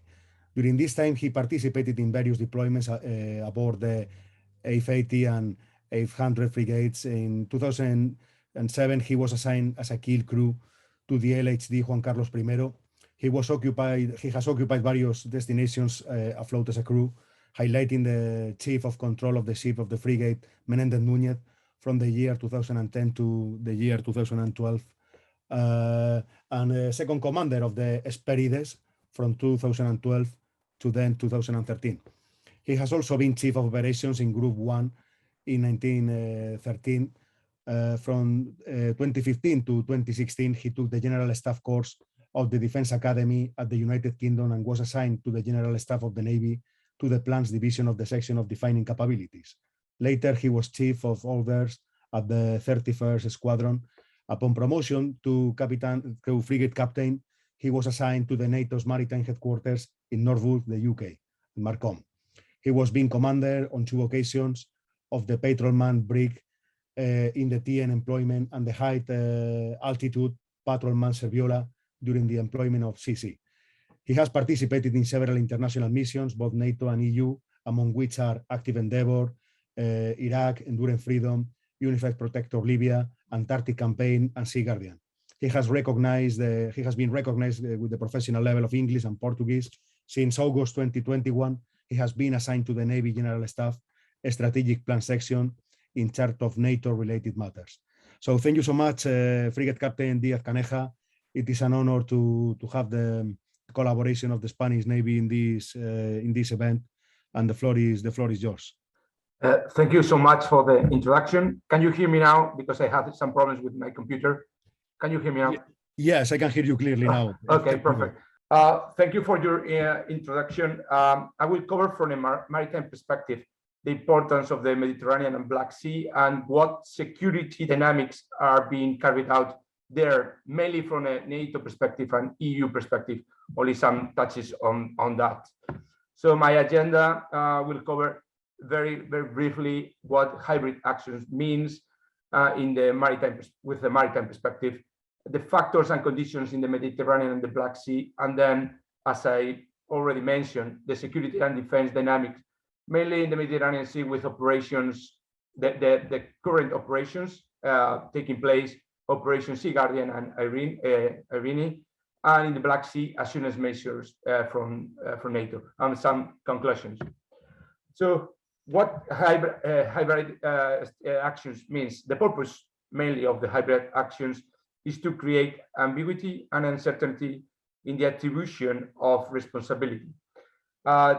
It can be done differently, combining military and non-military actions, as well as covert and overt means. We can name some specific activities we have already heard before in some presentations. This information is one of the main actions that the hybrid actors use: cyber attacks, GPS jamming, economic pressure, irregular armed groups, and using irregular armed groups and also regular forces. All these methods are used to blur the lines between war and peace, an attempt to create doubt in the minds of target populations. So why the Mediterranean, or the importance of the Mediterranean Sea? First of all, the Mediterranean Sea is the primary shipping entry for Europe, connecting the Atlantic Ocean and the Black and Red Seas, and it is also a hub in terms of energy. Approximately 65% of the oil and natural gas consumed in Western Europe pass through the Mediterranean Sea each year. Finally, a significant number of cables for cyberspace traffic lying on the Mediterranean seabed. So it is a big hub for many things, and it is very important for Europe and for all the NATO and EU organizations because of that. When we talk about the Mediterranean Sea, we have to, first of all, to distinguish three different regions, as you can see on the slide in the upper right side, hand side. They are geographically determined with different synergies and players. The Western Mediterranean, it is the most important from Spain, and because of that, for the Spanish Navy, and it's characterized by the relationship between Algeria and Morocco. From the security perspective, it's important, this relationship, and we have seen in the last year how this relationship has deteriorated, and this could be an issue for the future. The second part is the Central Mediterranean, where we find out Libya and the conflict within this region has been, which has been active since 2011. It is the main driver, with many different international actors taking actions and using this conflict for their own interest. And finally, the Eastern Mediterranean. For me, from the hybrid perspective, is the most important because it is a very complicated scenario where Russia, as we have heard before, has been acting in the last years. Taking into account the difference between all these three regions, we have considered common factors in the maritime domain, similar for all these three regions. First of all, energy resources. In the three areas, there are oil and or gas resources. And this is the central feature that attracts main international players into the areas. Migration, as we heard before with the Greece representative, caused by a lack of human security, mainly due to wars and conflicts in their homelands. There are large movements of people in the maritime domain. The permanent conflicts in Syria and Libya and in other parts of the world, such as Iraq and sub-Saharan region, has forced thousands of refugees to seek safe passage to Europe by boat and through the Mediterranean Sea. Terrorism, criminal and jihadist terrorist activities facilitated by the political instability in parts of North of Africa and Middle East is a continuous threat to this area. Civil communication system, as I mentioned before, this is key. A lot of cables lie on the seabed of this sea, and also the shipping lines. This is key. This is a great hub with all the traffic, civilian traffic, going back and forth in this sea, or on this sea. And finally, smuggling, as we heard before, smuggling, drug smuggling, weapons and fuel. This is a common characteristic in the north of Africa and also in the Middle East. So focusing in the email, we have to talk about the different problems that we can see in this region: civil conflicts, as in Syria, sectarian tensions produced by hybrid organizations, as we heard before. Sometimes state organization, states. Other times there are non-state actors like Hezbollah in the case of the Middle East, jihadist terrorism, population flows with migrants associated, regional conflicts as the unresolved Israeli and Palestinian conflict, competition from energy resources. The discovery of offshore gas since the late 1990s has driven the significant expansion of naval capabilities in this region. The lack of regional security architecture in this region as well, and this has promoted the growing involvement probably of Russia as one of the main actors as well, one of the main hybrid actors as well. If you have to name that, I think this is key for here in the Eastern Mediterranean Sea and also in the Black Sea. So, talking about the Black Sea, the Black Sea is also a major crossroad, and it's a critical intersection of east and west and south and north corridors. And when we talk to Europe, it is it's very important, and also related to the Mediterranean Sea. They are quite connected from a strategical point of view. We could argue that whoever controls or dominates the Black Sea can easily project power to the European continent, mainly in the Balkans and Central Europe, but also in the Eastern Mediterranean Sea, as well as the South Caucasus and the Northern Middle East. As we can see on the map, it is characterized by 3 NATO members, 2 NATO partners countries as Georgia and Ukraine, and also Russia is there. And also the importance of energy there with a lot of pipes, gas hub, which feed the European continent. Talking about Black Sea hybrid actions, we can we can talk about how Russia has increased its presence in Crimea, in the Sevastopol naval base, with troops and submarines and combatant ships as well. Probably the strategic aim of this naval base is to allow the deployment not only in the Black Sea, but also in the Mediterranean Sea very quickly. In addition, they have control and they have deployed more naval assets in the Sea of Azov trying to control this area as well. Russia is regularly jamming the GPS in this area. You can see on the slide in the right-hand side with the spots where it is typical to experience this GPS jamming there, because they have the ability. It's quite easy with small and portable jammers on board ships or with equipment on the ground. They have declaring warning such as NOTAMs, notice to airmen, for exercise in the same areas where NATO are conducting exercise as well. They are trying to interfere in using civilian tools, these actions or this exercise in the region.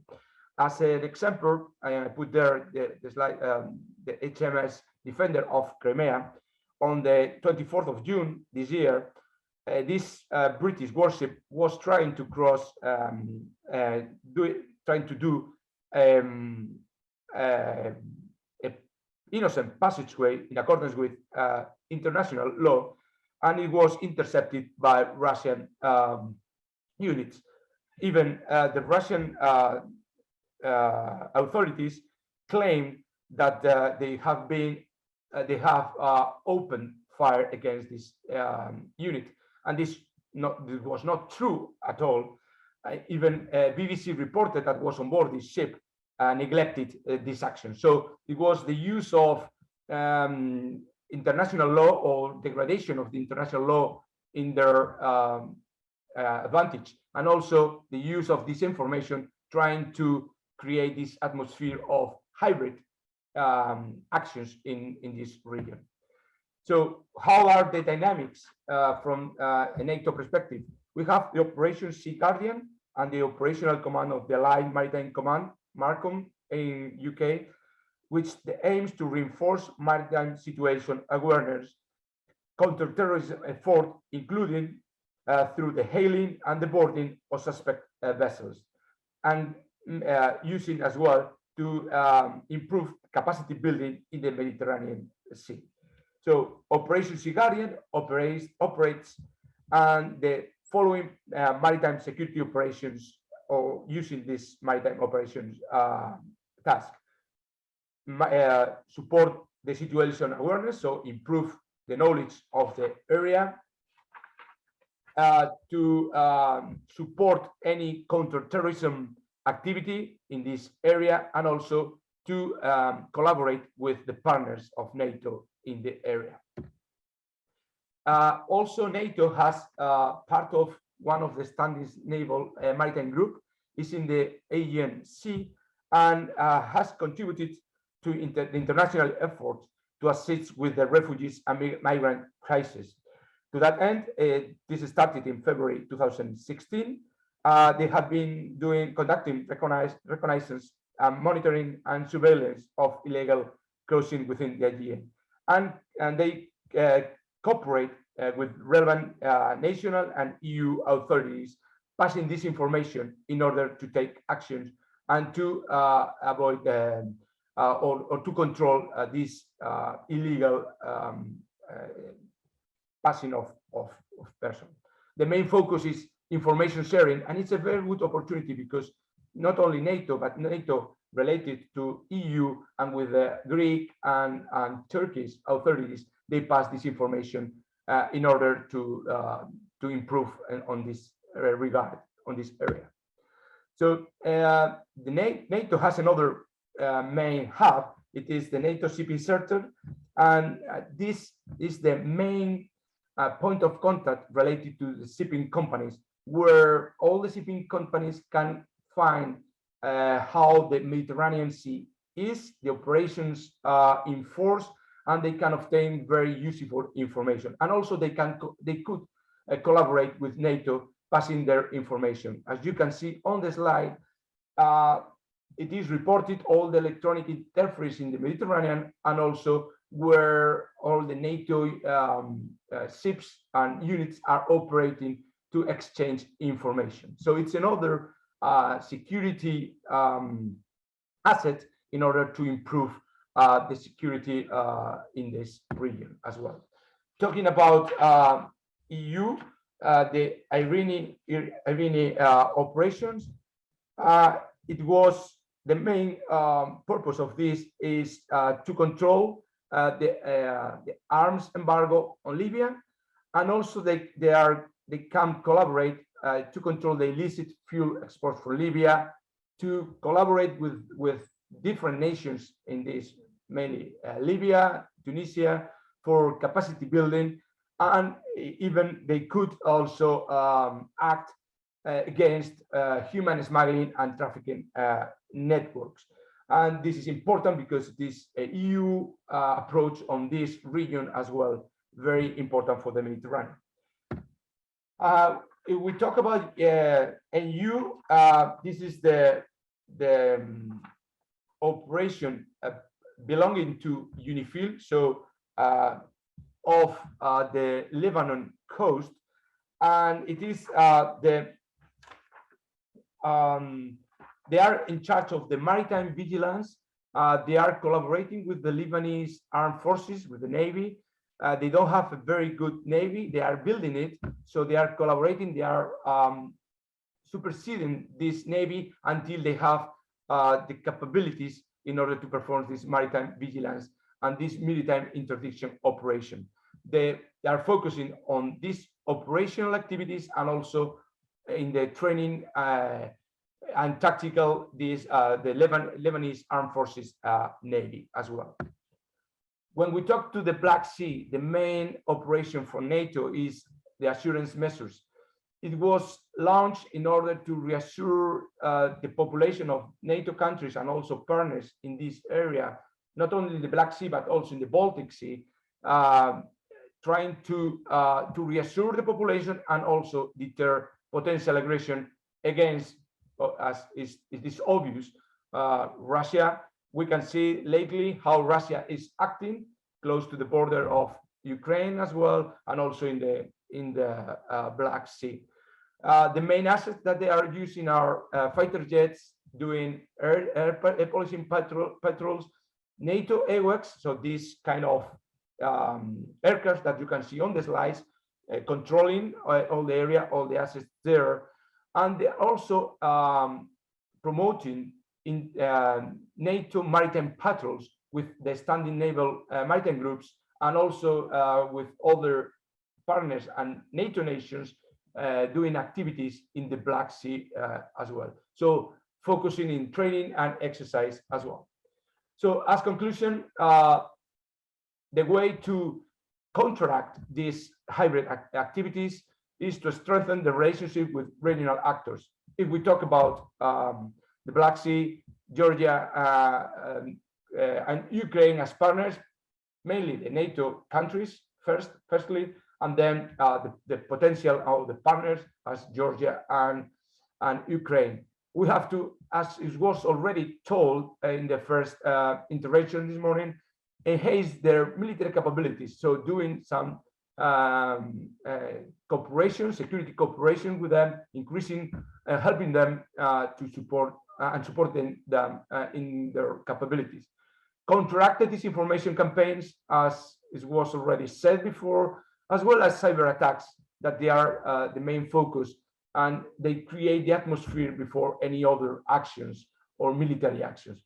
A multilateral approach by NATO and EU, increasing the presence to reassure all the countries over there. And finally, conducting routine patrols and exercise in these regions. And that concludes my brief. Thank you for your attention. Thank you so much, Captain Díaz Caneca.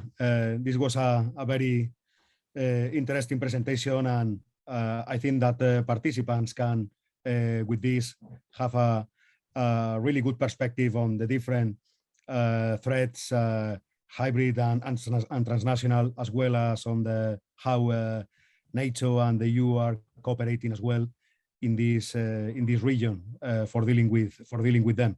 So thank you so much. It's a big pleasure to have the Spanish Navy here in the event, and I am sure that participants have lots of questions after this most interesting panel.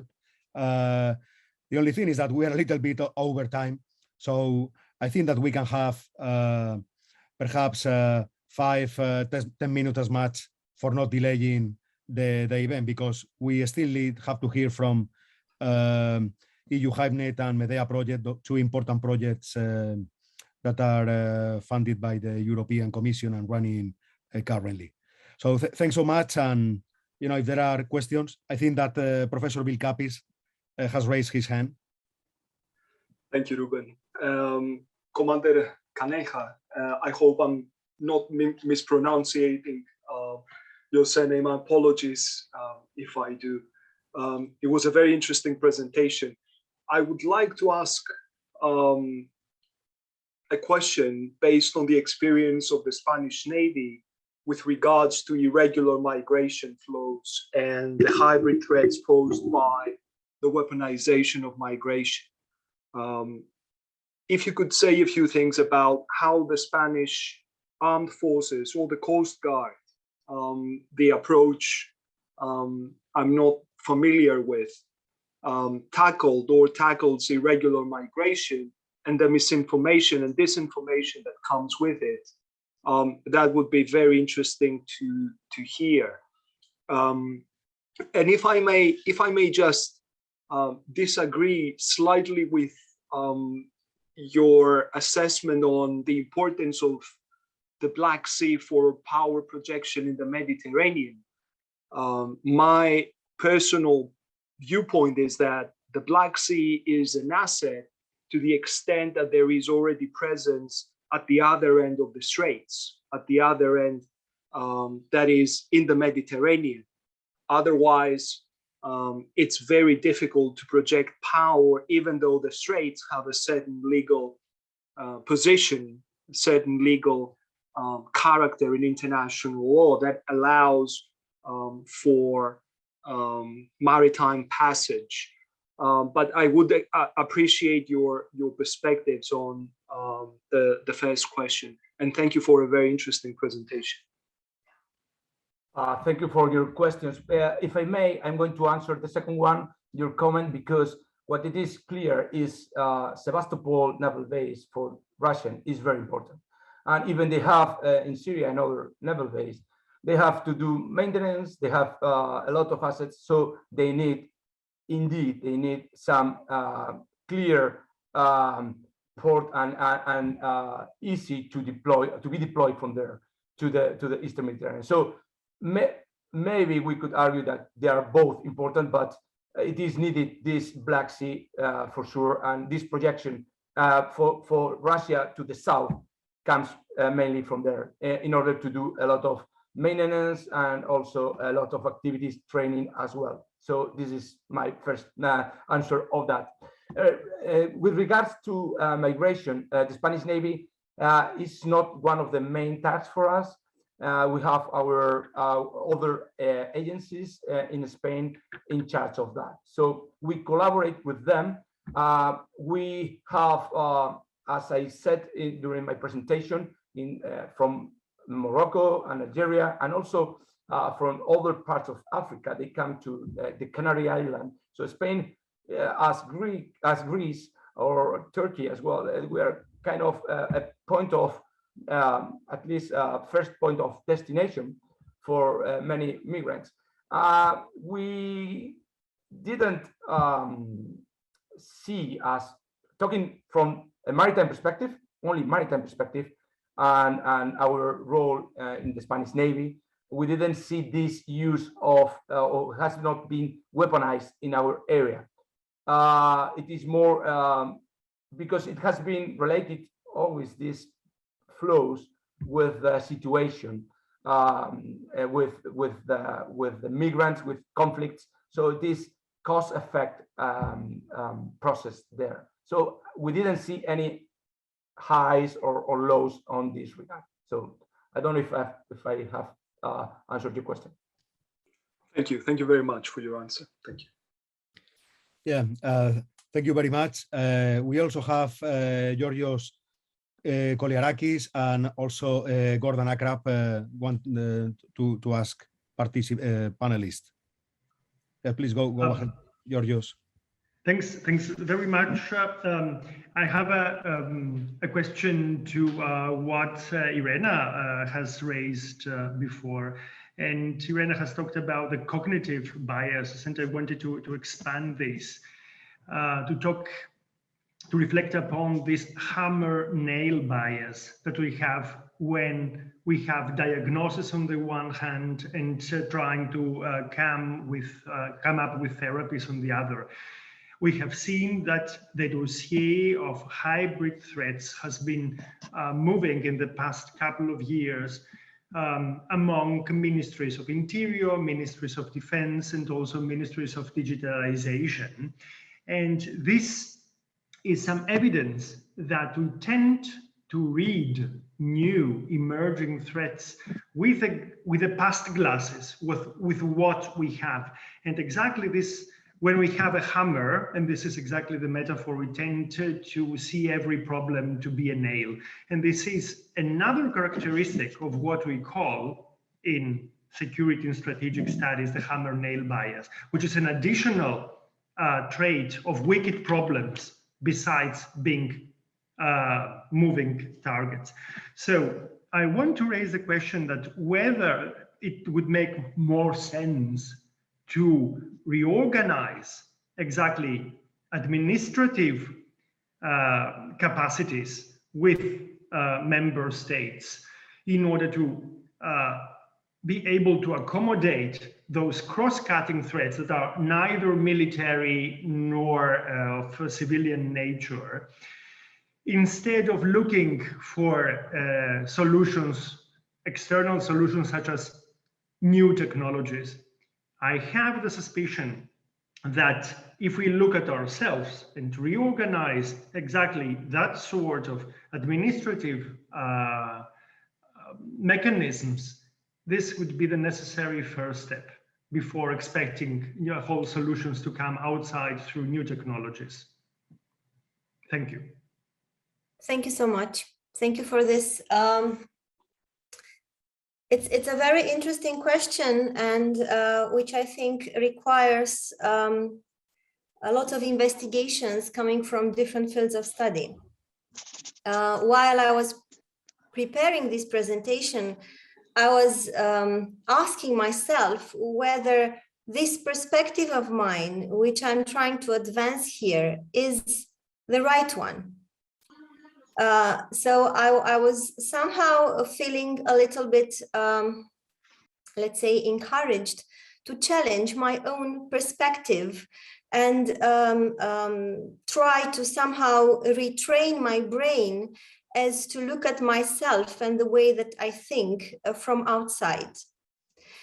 So I think that, yes, we need to not to wait for technology to come as a solution from outside.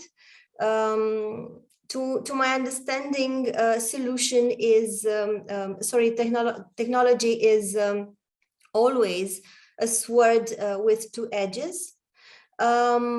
And what I would advance as a potential solution is, I don't know how we can do this in terms of institutional arrangements and administrative arrangements, which we know are very, very difficult all the time. But I am an adept of diversity in terms of perspectives and in terms of letting ourselves open to others' opinion and to points of view which we usually do not take into account.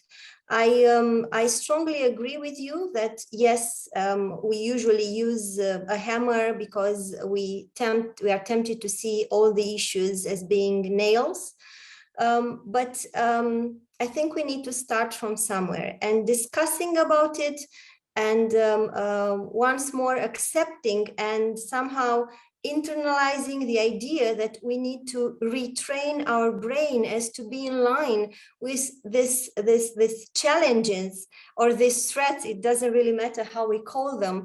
I think that's a point that we can start from. Thank you. Thank you very much, Irena. And then we have one last question from Gordon Akrap. Please, Gordon. Thank you. I would like just to be briefly, in order to be in time, and I will ask one question that will connect all of the three speakers. Because Commander, in his last presentation, I think he wrote that we need to establish and improve the military capabilities in order to tackle the hybrid threats in the partner countries, for example, in East Mediterranean, like Georgia and Ukraine. And okay, that's fine when we need to fight against the hybrid warfare activities with the military background. But if we want to do it effectively, we need to support what we saw and what we are supporting and what we are talking about today. And I think in those today's whole of society and approach. And therefore, it's not only necessary to develop the military capabilities, we need to develop the societal resilience against the hybrid threats. And that's where I would like to ask Irena and colleague Cosmopoulos about some kind of conflicting the views, because Cosmopoulos said that, and that's what we saw it also when we were tackling the illegal migrations since 2015, that sometimes, let me allow to use the word malicious influence by the several NGOs that were engaged themselves in the illegal migration activities. And on the other side, Irena said that we need to develop a system where intelligence community is going to have a much deeper and broader connection with the societal organization, also including the NGOs. So we have some kind of a different concept with the different results, how to tackle this societal resilience and hybrid threats to society and the state by working together with the NGOs that are on another side that are part of this kind of problem. So that's a little bit tricky from time to time, because you cannot choose with whom you are going to work if you are state or not. You cannot make a segregations in this kind of things. Thank you.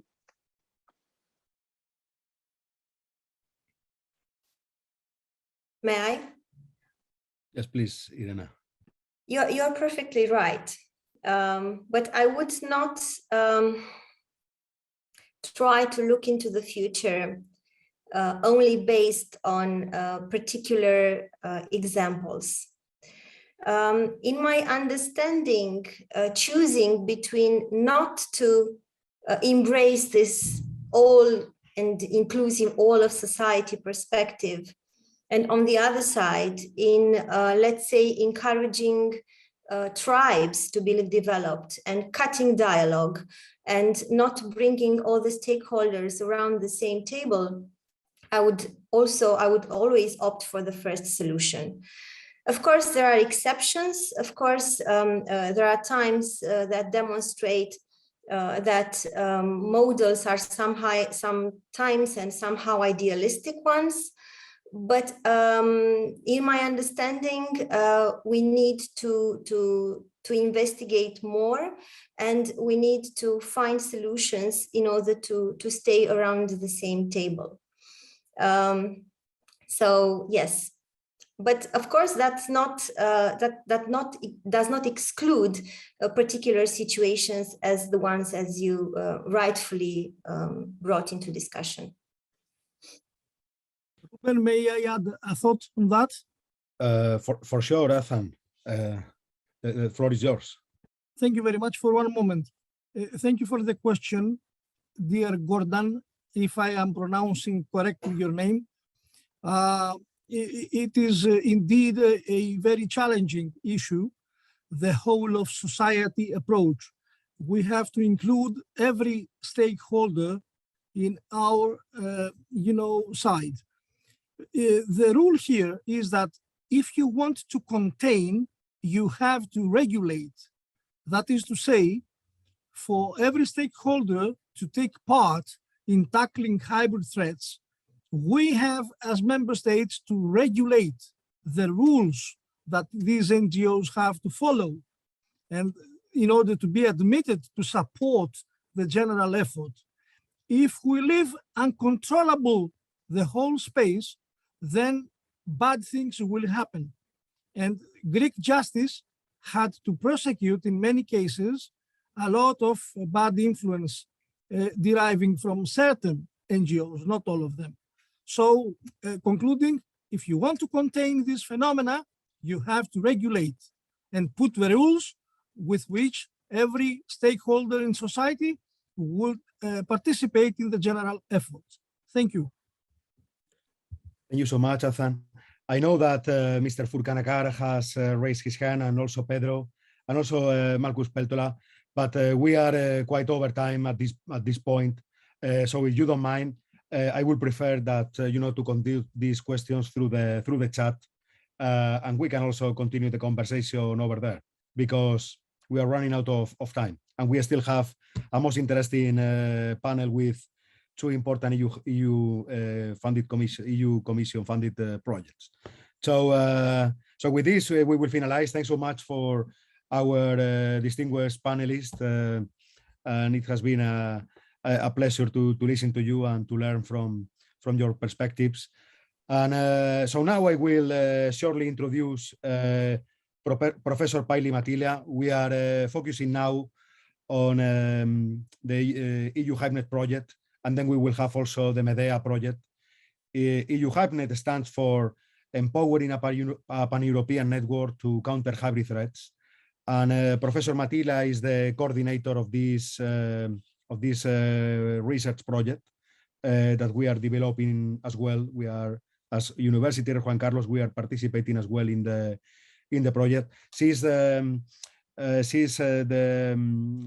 coordinator of the project, as I said, based on Laurea University of Applied Science, and director of security of the Security Research Program. So without more introductions, please, Päivi, the floor is yours, and we look forward to hearing from EU HypeNet. Yeah.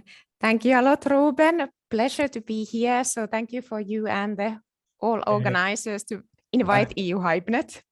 No, and of course, Päivi, without your collaboration, this will not have been possible. So also an extension of my appreciation to Laurea and to EU HypeNet. Yeah, thank you, Ruben. But you are very kind with your words. But happy to hear if we could give a contribution for this highly important workshop. And I noticed that there was Caneca Ethan waving his hand. So hello, all the EU HypeNet partners here. I would love to share the screen, Ruben. And I tried it, but you should give me the permission. So let's try again. Mario, can you please give to Professor Matila the permission as co-host? Yeah, now I can share the presentation. And well, here you can see the event webpage. And I think now you should see the PowerPoint, right? And I put it to the presentation mode. And let's see if it works. Can you see two different slides? Now it's the starting slide, Ruben. Yes, Päivi, okay, we can see. Yes. Wonderful. So once more, thank you for the invitation. Great pleasure to be here. Pleasure to meet you all. And I was fascinated of listening the earlier presentations. I hope we can bring something additional from the EU HypeNet project side to the discussion as well. So my pleasure to give the project general presentation, and I try to keep in 10 minutes.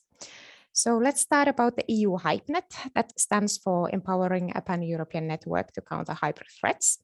The project has 25 Pan-European partners, and here you can see logos of the partners and many familiar logos for sure. And our partners in the consortium, they represent 14 different EU member states. The project is for 5 years. We started on May 2020, and it will last until April 2025. And it's a coordination and support action project funded by DG Home Commission, and the funding given for this project is 3.5 million. Here is the project in a nutshell. So what we are for, we are to build European capabilities countering hybrid threats. And how we do this is described in the 4 blue boxes in the middle of the picture. So we always start our activities to identifying the pan-European practitioners and other relevant actors, gaps and needs to counter hybrid threats. And when I say other relevant actors next to practitioners, I mean SMEs, industry, academia, NGOs. So we always arrange a gaps and needs event where these actors are invited to describe the present situation, what are the challenges, gaps and needs that they see in their activities to counter hybrid threats. This is followed by a thorough analysis, and the main gaps and needs will be identified. And after this, in the project, innovations will be started to analyze what could be the solutions to these gaps and needs. And when I mention innovations, we talk about technological and non-technological innovations. So non-technological innovations can be training, standard operating procedures, etc.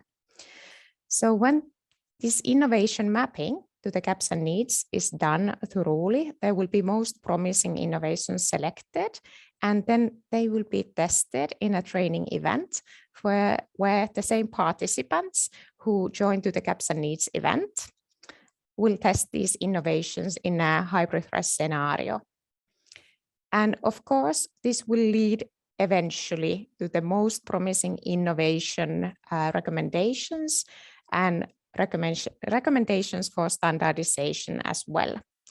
And this all is fed to the European Union, European Commission research activities. What are the future themes that should be put under further research, the technological or non-technological innovations that should be even more developed in order to have the final answer to the practitioners and other relevant actors' needs to counter hybrid threats.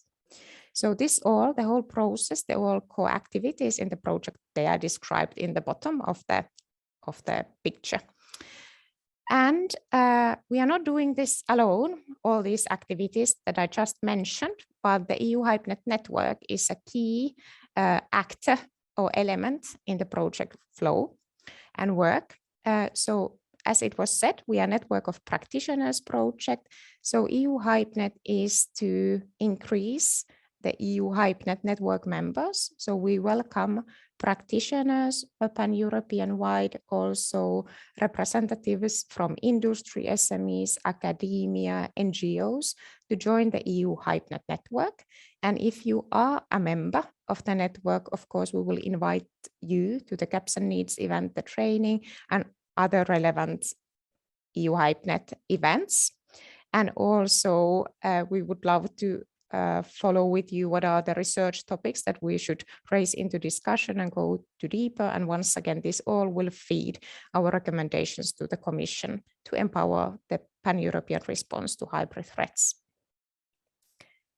So the next slide, this one, is to tell about the methodology and the approach that the EU HypeNet has when we talk about hybrid threats. As we have learned today, there are many definitions, what is hybrid threats and so on. So in the EU HypeNet, we follow the Commission definition on hybrid threats that is explained well in the document called Landscape of Hybrid Threats, a Conceptual Model. And here on the right side, you can see the document. If you type this name to web, Google, etc., you will find it immediately. And I do think that many of you do know it extremely well.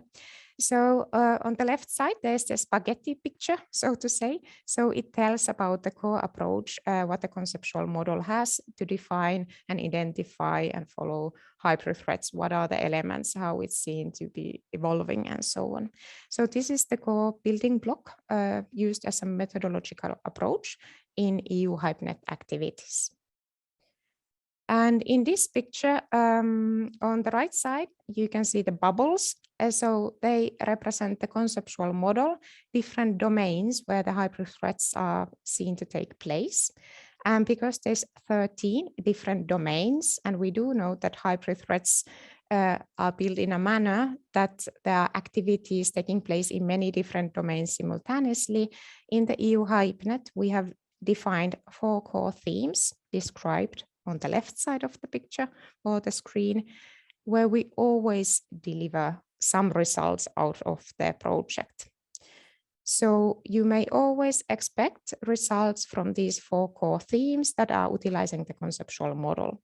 And the core themes are future trends of hybrid threats, led by European Center of Excellence, countering hybrid threats, hybrid COE, one of our key partners in the project. Then cyber and future technologies. This theme is led by L3CE from Lithuania. And then resilient civilians, local level and national administration core theme is led by our Norwegian partner, University of Tromsø, Norway Arctic University. And then last but definitely not least, information and strategic communication core theme is led by University of Vrije, Juan Carlos and Ruben.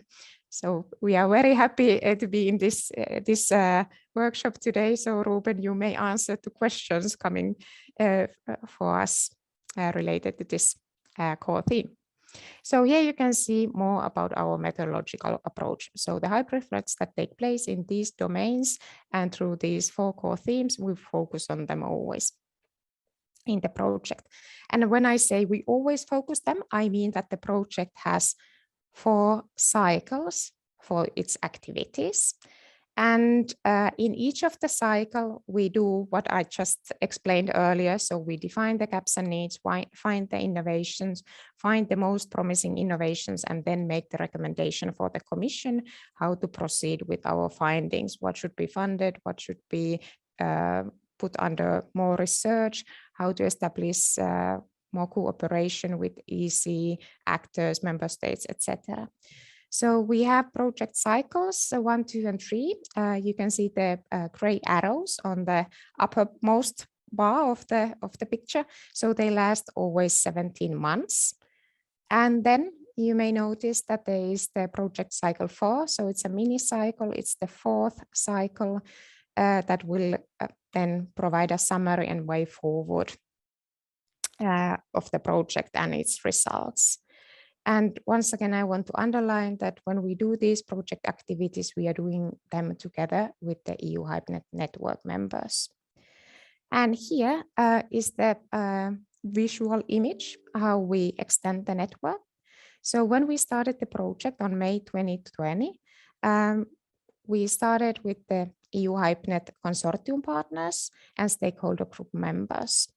In total, 35 actors approx. But of course, we wish to see new key pan-European actors to join the network and work with us. So the plan is that each one of us in the consortium and in the network will recommend new key actors to join the network and engage with us. And one wonderful thing and a pleasant thing in the project is that when the project will end in 2025, even though the project funding will end, the network will not. It will be hosted by European Center of Excellence for Countering Hybrid Threats, Hybrid COE.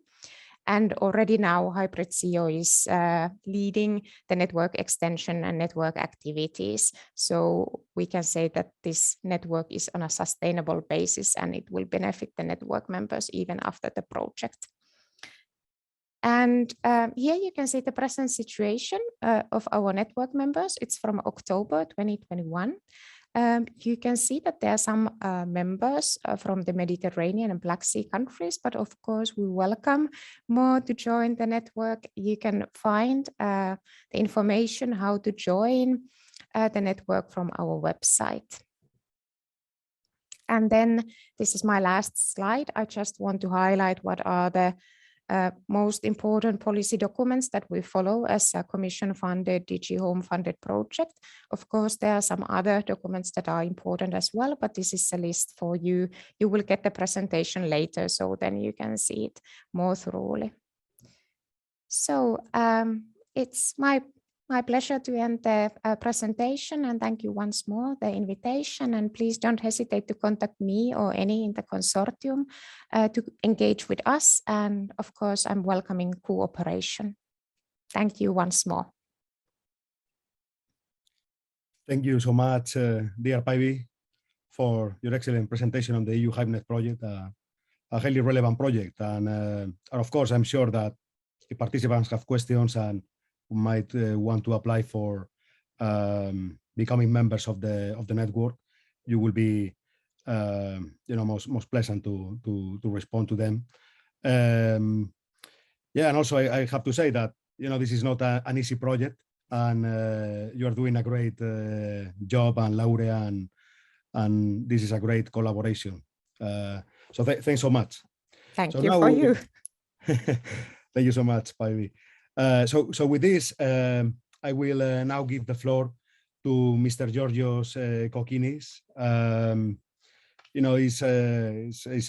We are really grateful, the organizers of this event, for the support of the Medea project as well.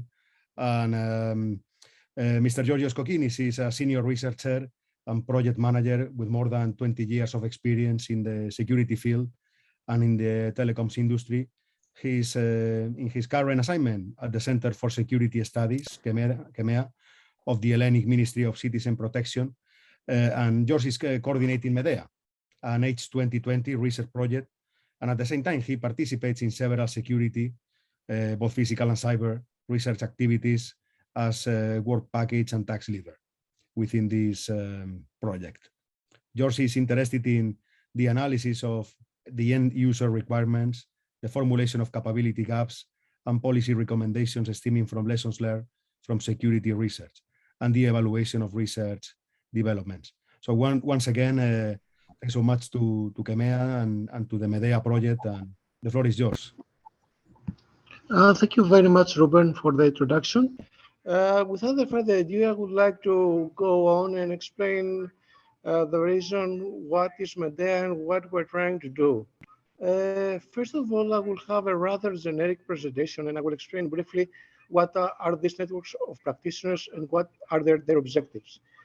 So networks of practitioners are established by EU to answer mainly one basic questions: what security capabilities are missing from the practitioners? And usually practitioners' requirements and needs, it is something that everybody knows, at least on organizational level, but are either available or it is a well-guarded secret within our organization and nobody else will know about it. Sometimes, they're available, but not timely transferred to solution providers. That means organization, they know the user needs.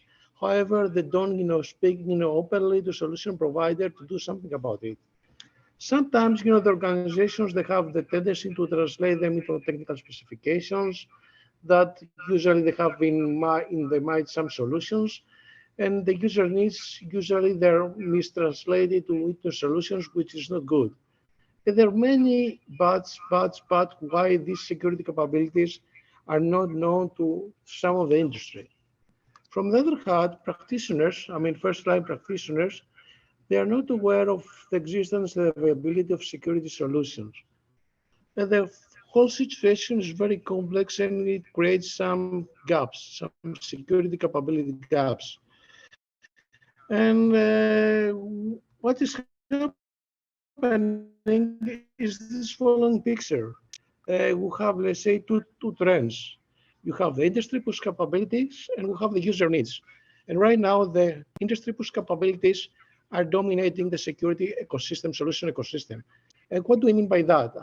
Solution providers, they usually think they have an idea about what the end users, the practitioners might need. They tailor and manufacture and develop solutions around what the practitioners might need. From the other side, practitioners' capabilities, as we said, they're not properly transferred to the industry. So this kind of, let's say, system is not balanced. And this side of equilibrium, creates many, security threats. Actually leave this floor open to security threats. And what do I mean by that?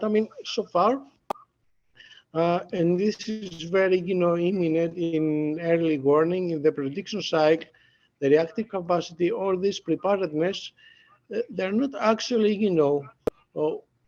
translated into usable R&D. So we have solution products. The solutions product actually, they don't actually satisfy the user needs. So we have plenty of EU money spent of R&D initiative, However, the end results are not actually useful by the practitioners. They don't actually use them. And sometimes, they're ignored by practitioners. So this is what the network of practitioners, they should try to change. So basically what we're trying to do is to establish some network of practitioners like a very elaborated, Pivy presented in her slot.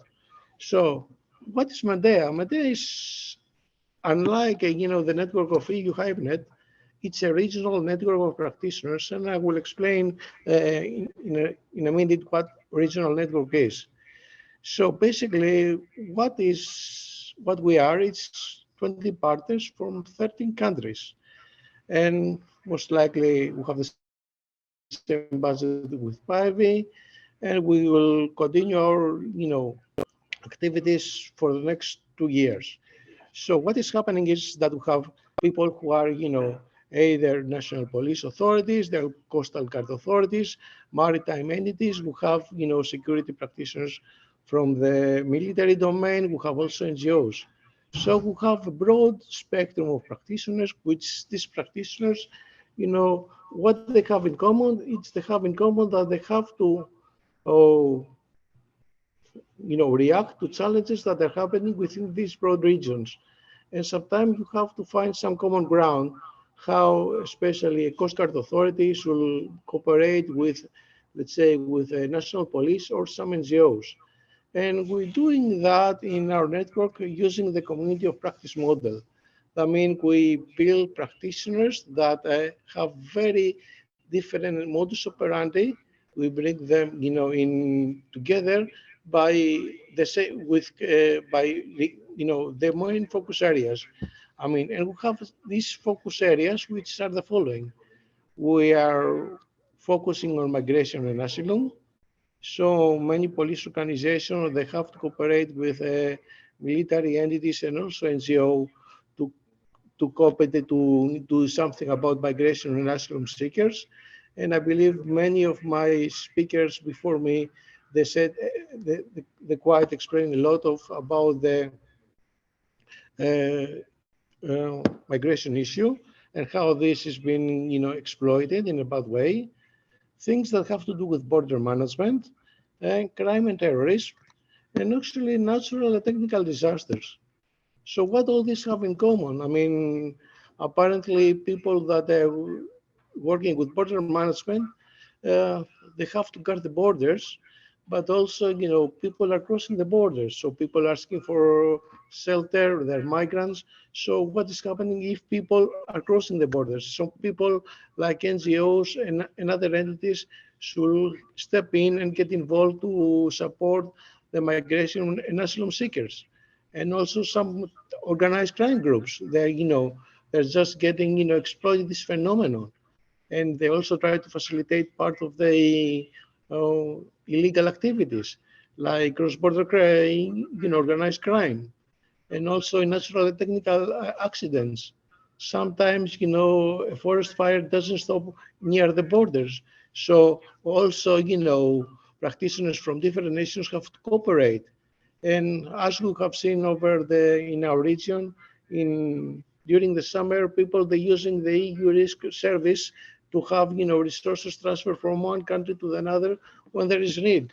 So there is plenty of different stakeholders from different nations and from different disciplines, and all of them have to come together. And it is not easy for them to cooperate, especially who have different mindsets and different tools, and most likely but the same needs. So, but this is what Medea is about, so to find out some common needs. And actually, this is our objective. So we are EU-funded project, and what we'd like to do is to build a sustainable network, a network of practitioners. So this network of practitioners, as Pivy said, supposed to interact with industry and academia to find out some common ground and actually convey their needs and actually receive advice from them, and also engage with solution providers to find out the right tools and the right solutions that will help them with the complex task. And how are we doing all this? We're using scenarios. Why scenarios? Because practitioners, they're using scenarios for one reason. They're very well trained to use them. I mean, most of the training is based on the scenario exercises. And what are other material activities? We also have to engage with a solution provider. We have to foster innovations. We also have to promote collaboration between practitioners. And last but not least, something that is very challenging. We have to ask practitioners to come together and do some assessment of the offered solutions. They should, come with some, let's say, standardized way to validate solutions and explain to the industry what works for them, what doesn't work, and doing that in a structured manner. And what we're doing as a network, all of this, we are reporting regularly on what we call it Mediterranean Security Research and Innovation Agenda. And apologies for not including Black Sea, but definitely our focus also, includes Black Sea practitioners as well. So what we have done so far, based on the 4 thematic community of practitioners, we have, find out some capability gaps. These capability gaps, for example, are common to some, thematic community group. However, some of them, they're cross-community. For example, one example is low Earth observation. All the practitioners here either doing with migration or border surveillance or cross-border crime or, forest firing, they want to have some Earth observation, skills and additional capabilities. They might have, different needs. For example, resolution or real-time images might differ between the groups. However, all of them, they agree that they would like to have Earth observation capabilities. And most of them, they have their own agenda and their own expectations, but at least all agree with that. And after we have, get and document all these capability gaps, what we're doing? Actually, this is what we're doing right now. We have an open call. It is still ongoing. We have an open call for solutions, an open call for innovations. And over there, we are, asking solution providers, industry, to come on and engage with our practitioners and tell us what kind of solutions they have or they can offer to our practitioners to address these capability gaps. And we also have an open call for innovations, where we're looking for ideas, for young talented, for SMEs to step in and engage with practitioners and drive innovation throughout the European. And what we're doing after the open call. This is an example of what we're planning to do in the 2022, the beginning. So what we will do, it was going to have research and development and industry days. Over there, we will have, we're starting with TCP4, and this is in January 2021. We will engage with some solution providers, also with innovators, and we'll present to practitioners what solutions they're available. Above all, we're going to have a facilitated workshop where we'll encourage a structured and fruitful dialogue and exchange of ideas between them. So solution providers, they should know what practitioners needs, and solution and practitioners will tell solution providers what exactly they're missing from their solutions, what they would like to have, and why certain functionalities they're not, actually, working for them as the solution provider have visits. And this is going to be our first, research development and industry day. We're going to have other 3 for the other, communities of practice. And in 2022, later on, we're going to have some proof of concept demonstration, where all of them, they will be together. Practitioners from other networks will also, join us to evaluate solutions and give some meaningful feedback to the European research and industry, providers. And without further ado, I don't want to, get I know your time is precious. I'm open the floor to questions, and I would like to thank, Paivi for introducing us here, and also Ruben for organizing all this. So I'm open to any questions you may have. Thank you so much, George, for presenting on the Medea project, and of course this is very relevant for the topic of this event. And thank you for providing this presentation on this network of security practitioners for the Mediterranean and Black Sea that is Medea. So now we have some questions. We are over time, but we can take some questions from participants. I will say that it will be interesting if you could provide participants with some information on how to join the network or apply for joining these networks, if it is possible. I think that will be very interesting. We might not have any of the preferred audience, like solution providers or other practitioners. Otherwise, myself and Paivi were very much welcome to see you coming with questions, and actually will welcome you to come and join our networks and liaise with our practitioners and ask for more details about our work. So Paivi, some comments on, yes, on how to apply for joining the network. Yes, I think we couldn't hear everything what George was saying, but George, thank you for thanking me that you were introduced to Ruben. Of course, we wish the most active cooperation from EU HyperNet side with Medea, and also others who are here today joining to the workshop. So if you have a practitioner background, or you are representing training or education organization, academia, university, and you are passionate to hybrid threats, conducting research there. So of course, please join the network. And if you are representing industry, SME, welcome to join. What comes to the audience, so if there are academia, RTO, so please follow from our webpage. There is the latest research results always shared. And there are, of course, for everyone, events that might be interesting for you because you all share the interest to hybrid threats. So welcome to contact us and join the network whenever you see it. I will put the link to our webpage where the network issues are explained. And as mentioned, please contact me anytime. And yeah, it has been great pleasure to listen to the presentations today from all of you, because we are on the same business for sure. So please don't hesitate to contact the project because we are contributing there. And I'm very happy to see here some network members of EU HyperNet joining the event as well. So thank you on my side. Excellent event. Thank you, Ruben and all.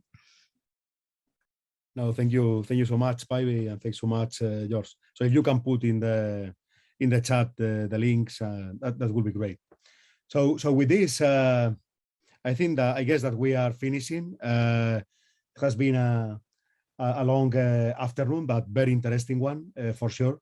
And just to let you know that tomorrow we are conducting a closed workshop in which we will be addressing some questions and try to gather some insights on understanding better hybrid threats in the Mediterranean and Black Sea.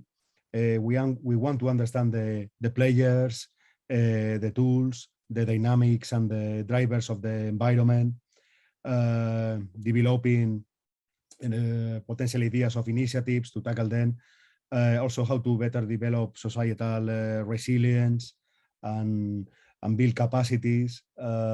So this will be a closed workshop only by invitation.